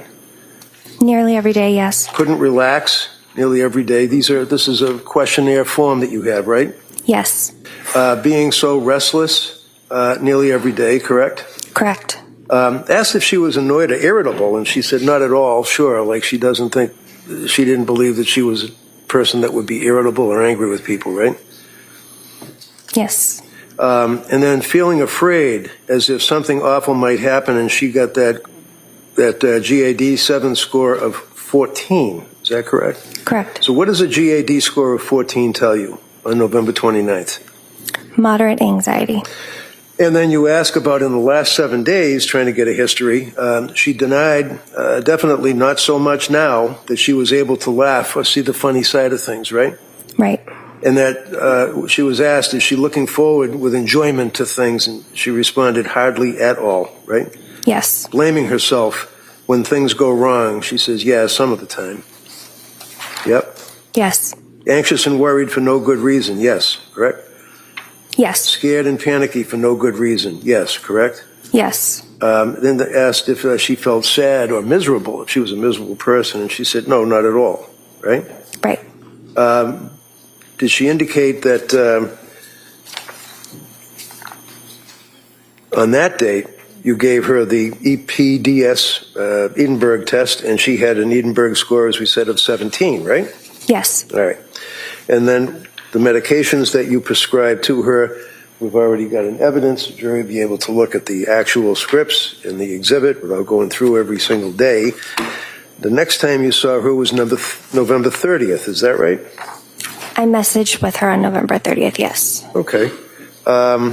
And you indicated that if you're not sleeping well with Valium, no need to continue it. I'll prescribe a short taper. And you went on about tapering and 5 milligrams of Valium to 2.5 milligrams and no benzos. And That was not on November 30th. okay. Does it say on the record, are you looking where it says patient message in the perinatal behavioral health program of South Shore Health, November 30, 2022? Yes, I'm looking at the messages. Okay. So is it a different date that you sent that message? It says November 30th on it, right? I just don't know internally if you guys have different. Oh, I understand. Oh, at the top it says November 30th. More specific, it'll say the dates, but the header will say November 30th, so I understand. Okay. And basically you indicated that you were going to send along information about bipolar 1 or bipolar 2, which actually would be what's known as a bipolar spectrum disorder. Is that correct? Yes, that was on December 7th. Okay, but it's underneath November 30th, so forgive me for looking at it that way. Yeah, I don't know why. I That's all right, printed no problem. So one of the things with the mania that you refer to and that you talk about is excessive activity. Is that it? Excessive cleaning sometimes, right? Sometimes. Excessive exercise. Sometimes. Did you know that after she had Callan, that within a matter of a couple of weeks, that she ran a 5K? No, I did not know that. And that nobody wanted her to, including Pat, but she just had to get out there and run and did. Objection. No overrule. You know that? I did not. Is that something that would be important to know? I mean, as far as whether or not a person is in that manic stage where it's post-delivery, and that's a significant artifact, if you will, of exercising, right? It would have been something I would have considered. Okay. And as I said, you were pretty much the only one that actually considered bipolar spectrum disorder of all the doctors that she had seen. You know that, right? Are you aware of that? All right, never mind. That's right. She's going to object. That's okay. Okay. So the symptoms that you noted were a mania. It says mania characterized by exaggerated excitement, hyperactivity, and racing scattered thoughts, right? Yeah. So what is... Go ahead. Was that from my note? I'm looking at the same thing that we've been looking at, which is... Oh, the information I sent her on bipolar. Yeah, it says, yes. hi, Lindsay, and then your note, right? Your Honor, if I may suggest maybe showing the witness what he's referring to. She has it in front of her. I think I understand what he's referencing, but thank you. If the witness has a problem in regards to that and you need to look at some, just let me know. Okay. Okay. All right. Thank you. Thank you. If you move ahead to, I think, the message portal or whatever it's called, on November 30th, it's captioned "Stopping Remeron." Yes. And it's okay, you're with me. And it says, no, this would go to the fact that she was still not sleeping. It was a huge problem for her, right? Yes. And she told you in her message thing, no, the weird thing is I don't feel tired at all. Correct. And that's one of the things that you had told us earlier is a symptom, correct? Correct. A person that is not getting sleep but doesn't feel tired. Correct. What is the symptom of? It's a symptom of mania that we look for. Okay. And when we looked for that mania, did you notice that? And did you factor that into your diagnoses? Yes. Okay. How many times, if you recall, did Pat come with his wife to meet with you? Was it 3? He came to a visit once. I believe I spoke with him and Lindsay on the phone twice. Would you agree with me that, as counsel asked, did he get permission to be there? And you indicated no, that you would welcome the third-party contact, right? Correct. And did it appear to you that he was very, very invested in her care and was very scared and worried? Yes. And he was complaining about the fact that he believed, that they believed, that she was being over-medicated, right? I believe he was concerned about her symptoms. He felt that they started once she started being medicated initially. Right, because she indicated that when she first started taking the SSRI back in October, I believe, that she ended up having it increased and then had a period of almost 2 days where there was no sleep whatsoever. That was one of the instances, right? Yes. She also, counsel had asked you, and you did not recall her saying horrible, intrusive thoughts. So if you would just look at November 30th patient message. It says, hi, Rebecca. And then it begins, I don't expect you to answer this until Monday.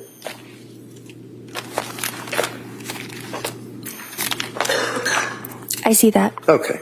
And then she says how she basically only slept for about 4 hours at the beginning of the night, 9:30, and then dozed off for 45 minutes and said, today, all day, I had horrible, intrusive thoughts and deeply depressed, right? Yes. So when was the next time that you saw her after she sent that message on November 30th? I would have seen her on December 6th. She had sent this message, I believe, on December 3rd, and I saw her on the 6th. So on December 3rd, and again, it would be the way that they print this thing out. It has a date of November 30th, but then underneath it, it would be a different date of December 3rd. Is that right? Yes. Okay.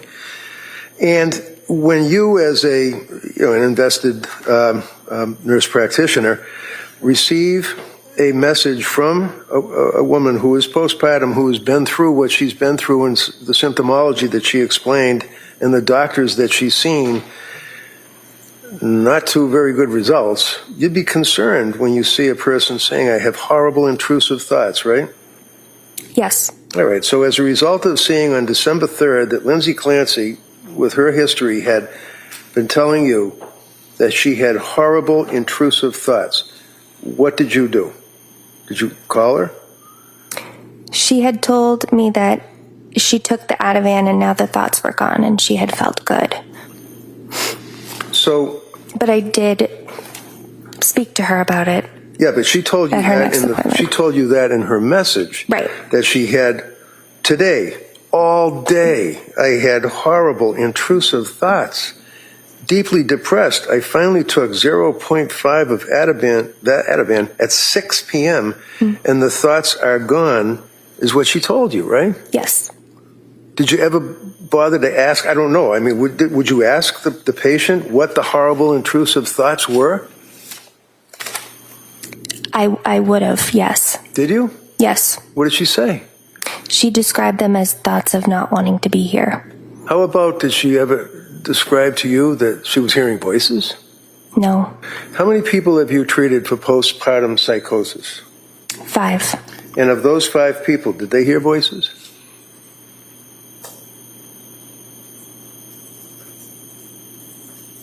Not all of them. How about some of them? Some of them. And that's a real thing, isn't it? Yes. And visual hallucinations likewise? Not all. So with the voices, that would be an auditory hallucination. Yes. Visual hallucination, not all, but some. Yes. And that's a real thing. Yes. So when she had horrible, intrusive thoughts, did she say where these happened? Like, was she in the yard? Was she in her car? Did you ask her where and what? Or was it just that she just didn't want to be here anymore? It was more that she didn't want to be here anymore. Okay, did you ask her what that meant? I did ask her if she had any plans or intent for suicide, which changed at different times during our treatment. So on December 2nd, you have received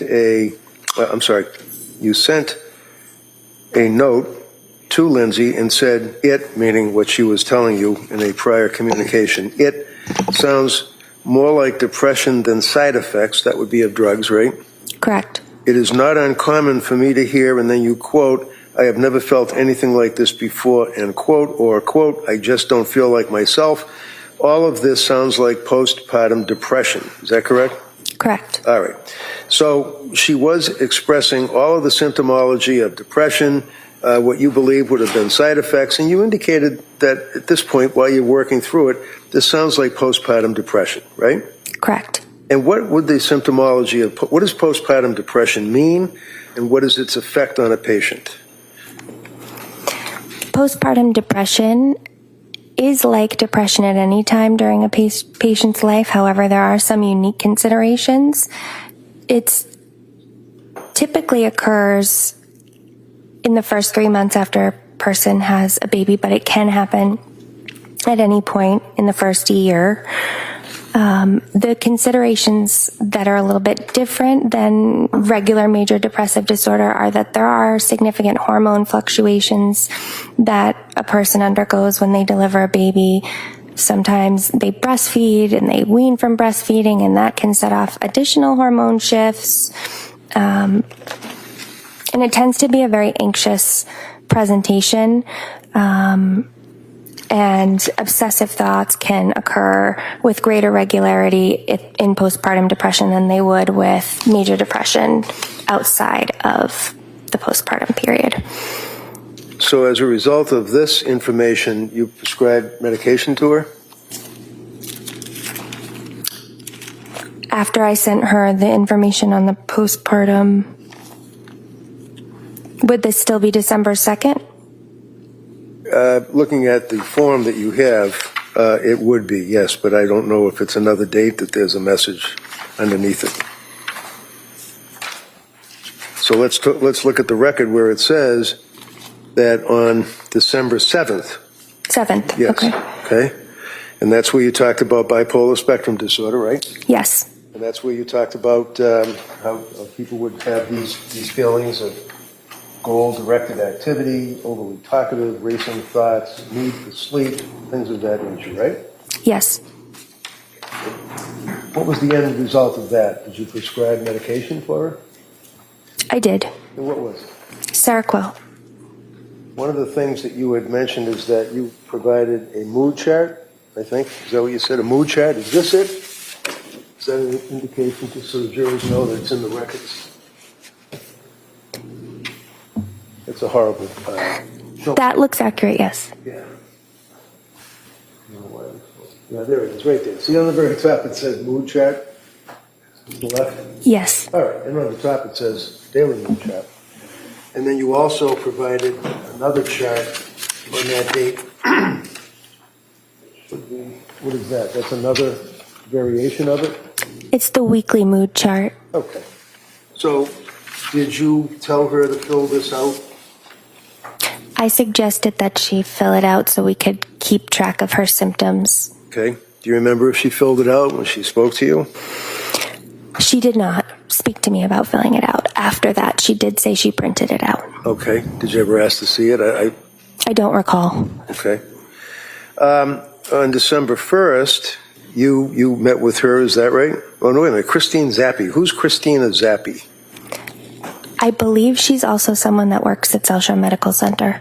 All right. Do you know that she saw Christine Zappi on December 1st? Christina. I'm sorry. It says Christina. I'm not sure if she saw her for a visit that day. Okay. Have you seen in the pool of records that you have that she did see this individual and noted that she had been dealing with the problems, the insomnia symptomology, for over a month and a half, and medications keep changing, and it doesn't seem like much is helping? Did you ever see that? That does sound familiar. Okay, so she was somewhat in, this is almost hand in glove with saying, I'm not being hurt, right? Same Yes. idea. Did you see her on December 2nd, the next day? I spoke to her on December 2nd. Okay. And again, the district attorney kept asking you about, she had the opportunity to come in and see you if she wanted to, and things of that nature, right? Yes. And would you agree with me that it's sometimes better to have a face-to-face actual meeting with a patient rather than just on the computer? Yes. Did you ever, if you recall, with all of the symptomology and deterioration going by week after week, say to her, I really think that we should get together in person? Yes. So we met in person on the 6th, and our plan had been to meet in person on the 13th. Okay, so that would be December 6th, correct? Mm-hmm. Yes. Now, December 2nd, you had a conversation with her on the phone, is that right? I believe it was just my chart messages. Okay, so you see on where it says, again, it's got the big black letters, December 2nd, 22, and then underneath it, it says behavioral health history. Can you find that on your records? If you don't, that's fine. That would be the time that she indicated that she had been to the ER for anxiety symptoms as well as insomnia and heart palpitations. You remember that? I don't see that. Okay, well, then let's get it. Do you have access to other staff notes and records, right? I do. I only brought my own Okay, with me. that Yeah. answers that. So if I approach you, Yes. Can I see what you're showing her first? Sorry. sure. Let's look at it. Yeah. Latasha Dukes. Who's Latasha Dukes? Letitia Dukes was a clinician at our program at the time. All right. So am I looking at Letitia Dukes, MSW? What does that mean? Master of Social Work. All right. And does that indicate a date that Ms. Dukes saw Lindsay? December 2nd. All right. And on December 2nd, again, she was complaining of symptomology, she meaning Lindsay, having heart palpitations, right? Yeah. She's describing that she had heart palpitations and she went to the ER for anxiety symptoms. Okay, so the answer is yes. Yes. Okay, so Yes. And that she then went to the ER, and per a patient's report, she has an addiction to Ativan, and that's why she can't sleep. And she also noted had weight loss, right? Correct. And panic attacks, right? Correct. So she's got a fear that she's on the benzodiazepines by script that she didn't want to be on, and she couldn't sleep, and she was losing weight, and all the other symptomology that we talked about, right? Correct. And that's in December. Yes. December 5, Nicole Hayden-Francis had a chance to speak with Lindsay. And at that point, there was a recommendation that she might want to try INPT LOC. What does that mean? Inpatient level of care. Okay. And that would be Nicole Hayden-Francis, who's a nurse, was telling her that on December 5? Yes. Now, and again, I know you don't have the records from Letitia Dukes, so if I may approach. You may.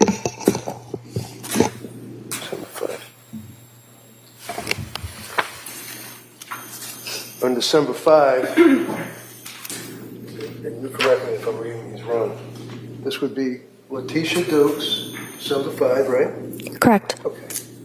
And on that occasion, Letitia Dukes notes that she called Aspire Crisis Support, she meaning Lindsay, right? Yes. What is Aspire Crisis Support? Aspire is the community mental health program that operates the local 24-hour emergency services program for psychiatric emergency services. Okay. So when I say you collectively, I mean psychiatrists, nurse practitioners, RNs in the psychiatric world, tell patients that are in crisis that if you feel that you're going to have suicidal ideation or anything, that you should call these numbers, is what your people will give them, right? Yes. All right. She called Aspire Crisis Support, not once but twice, right? If you know. I'm aware of the one time she called. Okay. But she was not given any help at all by Aspire, whoever they are, right? I'm not aware of that. Well, it says right in the records from Letitia that she met with an Aspire clinician virtually and was told that she did not meet the criteria for inpatient treatment due to not having an SI plan. What does that mean? They just told her you're not laying on the ground with your throat cut, so we're not going to be able to help you? Can't speak to what they told her. So Aspire then recommended that she start or go to a day program. Is that correct? That's correct. And the clinician said that he, from Aspire, would be sending the patient resources, right? Correct. But they never did they? If you know. I don't know. Further, Letitia notes that they reviewed the sleep hygiene with the patient. Clinician provided patient suggestions for meditation, grounding, self-soothing techniques. What's a self-soothing technique? You know. It might just be simple strategies to soothe yourself using any of your 5 senses. And she notes, and again, this is on December 5th, that Pat, patient's husband, joined the visit, reporting that her anxiety had become significantly worse since starting the psychiatric medications. Does that say that? Anybody? That is what that says. Okay. And in fact, when you spoke to Pat, he had told you that, in his quotation, his words would be, it was 10,000 times worse since she started this medication, right? If you know. I don't recall him using that phrase. But he was upset about the medication, wasn't he? I would say he was concerned. Do you recall that he said that you're turning her into a zombie? I do not recall that he said that. So would you say to the jury that he was concerned or he was pissed off about the medication and what it was doing to his wife? Objection has been answered. No, overall. I would say he was concerned. Concerned? Okay. Did anybody address his concerns? That day, Any day. I would say that day, I collaborated with them to take her off certain medications. Okay. December 6th, you had a meeting with her, is that correct? Correct. Again, she's diagnosed postpartum anxiety, right? Correct. Her EPDS score, as a result of being administered the Edinburgh test, was at that time a 21, right? That would be underneath office visit and perinatal behavioral health, above assessment and recommendations. Correct. And 21, how would you grade that? Severe. Severe what?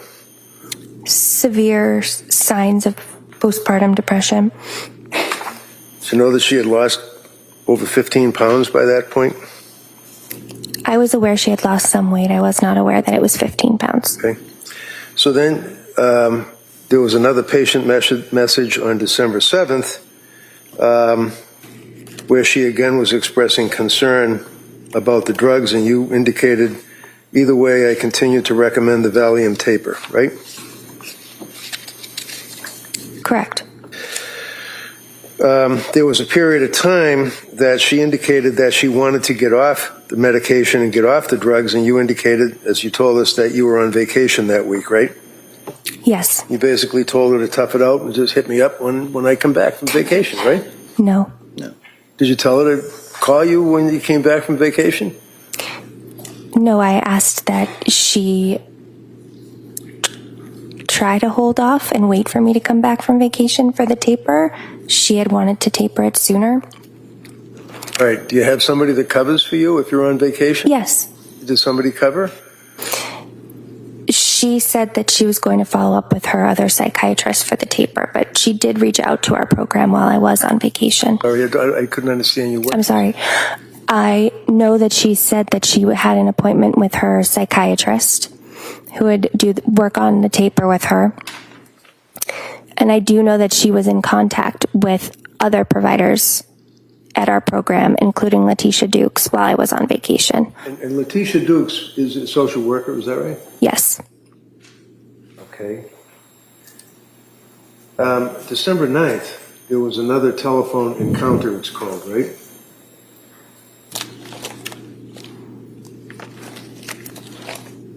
Yes.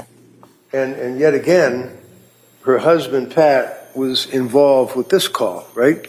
Yes. So does this put Patrick up to around 4 times, maybe 5 times, that he had been involved either in person with your business or on the telephone or on the telemetry or whatever it is, computer? I spoke with him on the phone twice. He was in one of our visits on December 6th, and it appears he was in the visit with Letitia as well. So this would be a Rebecca Gelada telephone Yes. encounter on December 9th, right? Correct. And on that occasion, Lindsay, and it says, and her husband, called this writer, that'd be you, right? Correct. Regarding the plan to taper, correct? Correct. And they both agreed that Lindsay's symptoms remain too acute. What does that mean? What's acute mean? Severe. Did they say that she's sleeping but waking up? Let me back up. Was he telling you all of this while she sat there? She wasn't saying much in that conversation, was she?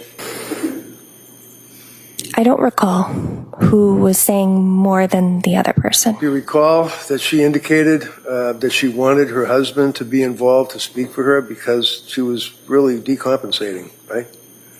She wasn't self-reporting and self-advocating too well for herself at that point, was she?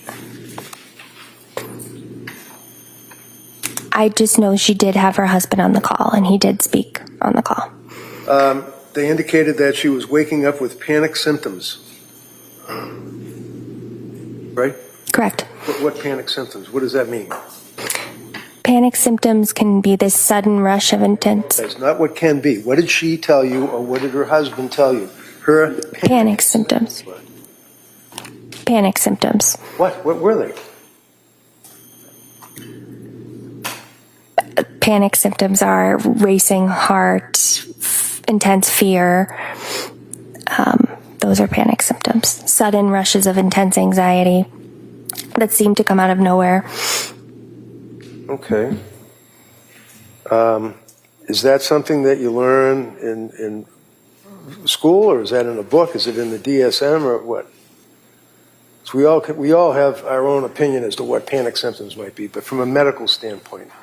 Those are what panic symptoms are. Would you agree that Patrick, in this conversation, also indicated that she was having intrusive thoughts, yet again? Right? Correct. What were the intrusive thoughts that she was having when she wakes up with panic symptoms? I don't recall the specific intrusive thoughts. I recall asking about safety and that she did identify having thoughts of suicide. Well, Patrick told you that she has thoughts of suicide, right? Lindsay as well. Okay, so I'm asking you what you, as an invested healthcare provider, told this woman to advise her. What your investigation revealed. If you have a patient tell you, I'm having intrusive thoughts, what were they? I recall that they were intrusive suicidal thoughts. And is this a frequent theme that you noted? I don't know if it was a frequent theme that I noted, but I know that it was documented several times throughout her course of treatment with providers in my program. So at this point, with all the providers of your program and her indications, as well as her husband's, about the number of times that she had suicidal ideation, did you prescribe more drugs for her? At this occasion, I prescribed Valium. You bumped her up to Seroquel to 400 milligrams, didn't you? Yes. Did that help? How'd that work out? At 200 milligrams, she was able to sleep. So I felt that the manic symptoms in her mixed presentation were alleviated at 200. So on December 12th, she sent you one of those messages. Thank you, Rebecca. December 12th. She says, for the last 3 nights, I've taken 2.5 milligrams of Valium and 200 of Seroquel. I have to say, I do like the way it makes me sleep deeply and soundly for about 7 or 8 hours. I don't like the way I feel in the morning. You read that to the jury for the DA, right? Yes. But then the rest of the sentence is, incredibly depressed and unmotivated to do anything at all. Do you remember her saying that? Yes. Now, you'd agree with me that that's one of the observations that you make, or symptomology of a person that's suffering significantly from postpartum anxiety, depression. She's incredibly depressed and unmotivated to do anything, right? What Correct. does that mean? What does she mean by that? I'm not sure I understand the question. When she says that she's unmotivated and is incredibly depressed, was she able to go shopping? Could she get in the car and drive? Did you know that she stopped driving? I was not aware of that. On December 12th, she saw Letitia Dukes. Patients reporting thoughts of SI, suicidal ideation, but no plan. She contacted Crisis over the weekend and will be starting a PHP in Norwell. What does that mean? Partial hospitalization program? Okay, and that's because, yet again, she's reporting the suicidal ideation, correct? Correct. And there's a difference between suicidal ideation and having thoughts of suicide, right?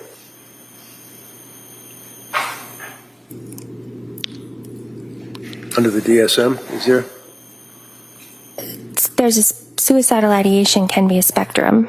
Okay. On December 13th, telemedicine in the perinatal behavioral unit.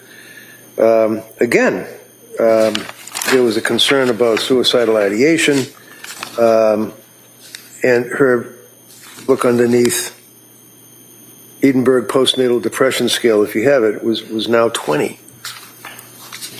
It's still severe, right? Correct. So what did you do on that date, if you know, December 13th? I recommended that she continue Seroquel 200 milligrams and Valium 2 milligrams. December 19th, telemedicine with Letitia Dukes. And this is when she indicated that she was going to contact women and infants, and Letitia helped her out to do that. So she went to women and infants on the 20th, right? Correct. Okay. So as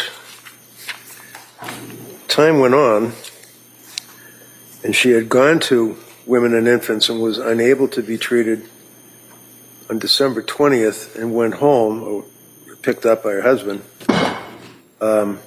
what was her course of treatment after that? You didn't talk to anybody at Women and Infants, right? At that time, I did not talk to anybody at Women and Infants, but I do know that we re-referred her in a few days. I know you already told us you re-referred her. My question is real simple, and I don't mean to be bully. I just want to ask you, Yes. did you talk to anyone at Women and Infants? No. So, as I read the record, which is an exhibit, Women and Infants, December 20th, differential diagnosis, concern about medications, reaches out to Rebecca Gelada, no return call from Gelada. You don't recall that. You don't know what happened to her after that, do you? Other than going to McLean. I know that she went to McLean. Right. Do you know when she went into McLean? At the end of December, early January. Okay. Did you review the McLean records? Because you have access to them, right? I do not have access to them. You don't? I don't.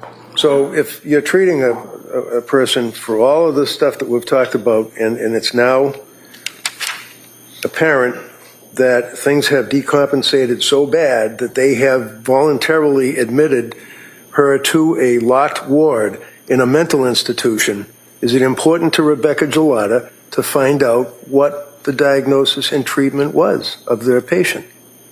Yes. Did you find out? I did not.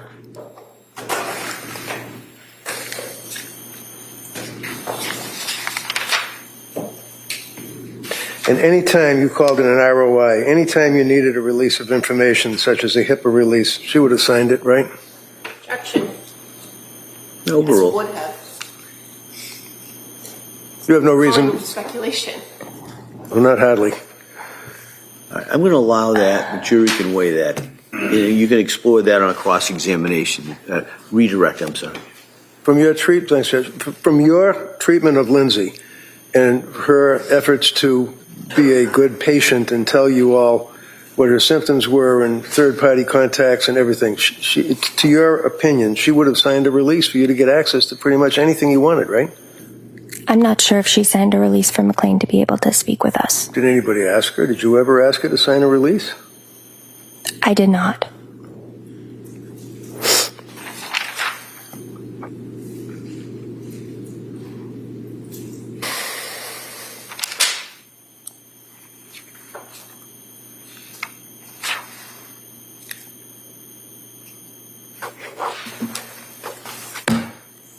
That's all I have, Your Honor.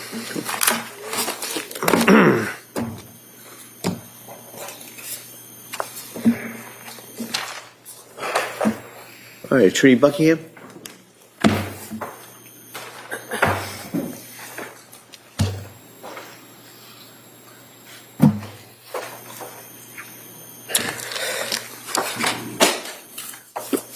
Mr. Lotta, Lindsay Clancy was only a patient at the South Shore Perinatal Behavioral Health Clinic between November 20th and December 13th. Fair to say? Meaning November 20th is the first contact she had with Julie Paul, right? Yes. And December 13th is the last time that you met with her. Yes. And she came to that clinic not from a referral from somebody like Jennifer Tufts, correct? Correct. And so your information about her contact with that psychiatrist is limited to what she shared with you. Correct. And she never offered to you that maybe you should talk to her, did she? Correct. Now, you've also been asked about providing all the different medications.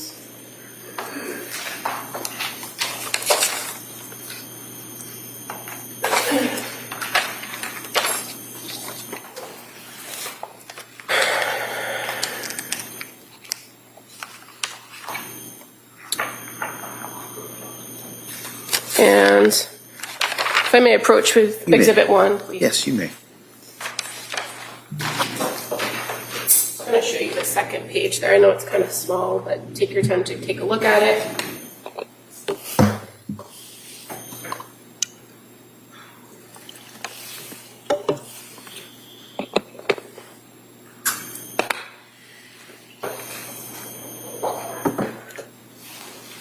Do you ever see on there that you prescribed any medications to Lindsay Clancy in January of 2023? None. And in fact, January 12th of 2023 is Jennifer Tufts, correct? Correct. January 5th of 2023, Aaliyah Goodhart, correct? Correct. January 16th, Jennifer Tufts. Correct. Jennifer Tufts for diazepam. Jennifer Tufts for diazepam. So your last prescription filled is December 22nd, 2022. Correct. So when counsel asked you about this chart he was reading from, Yes. you would agree with me that this record from CVS is what you would generally see when you pull a patient's prescription lists. Yes. And as far as the going back through some of the medications, and you were read by counsel about on December 6th and 7th prescribing the same medication, is it common that you would change prescriptions to adjust for dosage? Yes. And when you start some new medications, do you give somebody an automatic 30-day supply if you're not sure if that's going to be the course of medication? Correct. So sometimes you're prescribing things at kind of odd dosages, right? Or odd number of pills. Yes. So on December 6th for the diazepam, you actually prescribed 1 pill. Yes. And then December 7th, 2 pills. Yes. And then December 9th, a 5 milligram dose, 8 pills. Yes. And then on December 30th, I think it is, 2 milligram dose, 7 pills. Yes. And then the Seroquel as well. On November 30th, when you first prescribed that at that low 25 milligram dose for insomnia, she was given 30 pills. Yes. And then when you changed the plan as of December 7th, you had to give her a new prescription for a higher dose, didn't you? Yes. So that's the 100 milligrams at 22 pills. Correct. Now, when you adjust the dosages or adjust the number of pills, do you give specific instructions on how to take the medication going forward? Yes. Do you expect the patient to follow those instructions and disregard the previous prescriptions? Yes.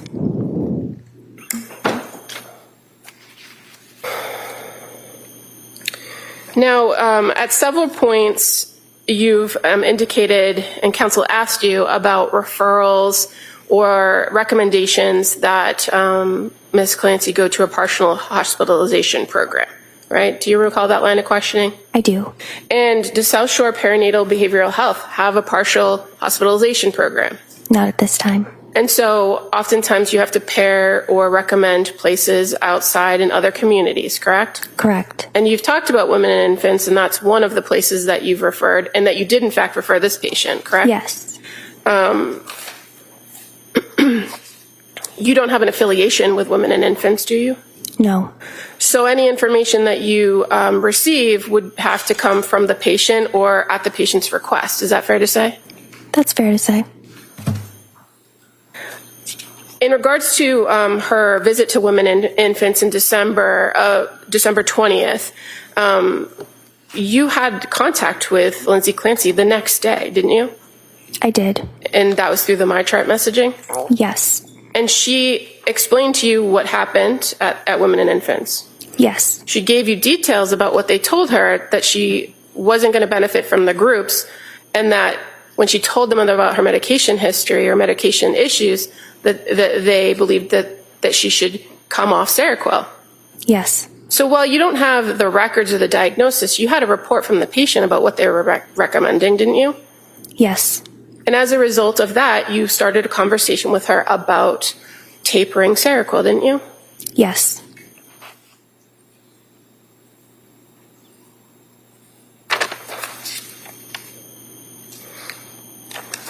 Council bounced around a little bit with the dates, but as far as some of the communications and contact with her,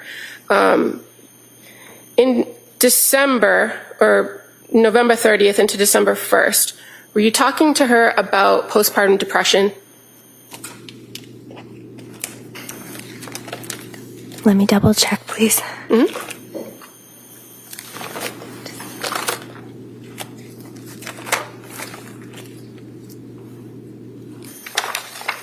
I was. So that's when you sent the information and the mood chart, right? Yes. So that's November 30th, December 1st. And now by the time you get to December 7th, after having pretty significant back and forth communication with her, now you're talking with her and giving her some information about bipolar, correct? Correct. So upon her presentation at the clinic and her initial focus of treatment, it was for postpartum depression and anxiety, was it not? Yes. And as you began to have more contact with her, as you began to trial different medication regimens, is that when your differential diagnosis started to emerge? Yes. And you responded to that appropriately with the medication you recommended, right? Yes. That's why the titrating of Seroquel became a conversation. Is that fair to say? Yes.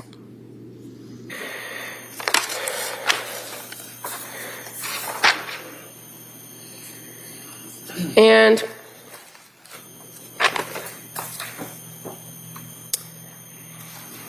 when you, after the Women and Infants program on December 20th, you didn't see Lindsay Clancy again in the clinic, did you? Either telehealth or in person? No. And the only contact you had with her was through the messages about the plan for tapering, correct? Correct. And while you were going to be away and not available to her, you still gave her a plan and a prescription to assist with tapering, didn't you? I did. Was your clinic or your colleagues still available for her if she needed it? Yes. Did she reach out? I believe that either she or Patrick did reach out on December 30th. And that was for a higher level of care recommendations, right? Correct. But as far as issues with the taper, did she reach out to you or your colleagues about issues with the taper? No. Now, council went through with you a call in which Patrick and Lindsay, or Lindsay indicated to you that she was having panic symptoms and intrusive thoughts. Do you recall that? Yes. In that call, did you contract for safety? Yes. What does that mean?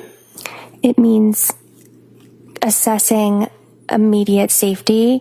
For example, not to speak in hypothetical, but if somebody was saying, I have a plan to kill myself, I have a knife, I am calling 911, I am sectioning that person. If somebody's saying, I'm having thoughts of suicide, okay, what are they? Do you have a plan? Do you have intent? What I recall from Lindsay is she was having thoughts of suicide. She did not disclose a plan, no intent, and her husband was aware of this as well. He was on the call. And in fact, in any of the times that you met with or had messages with Lindsay Clancy and she talked about intrusive thoughts or suicidal thoughts, did she ever articulate that she ever had a plan? No. Or that she ever actually had any intent of completing the act? No. And you're aware that she did have support in the way of her husband and her family, didn't you? I was aware of that.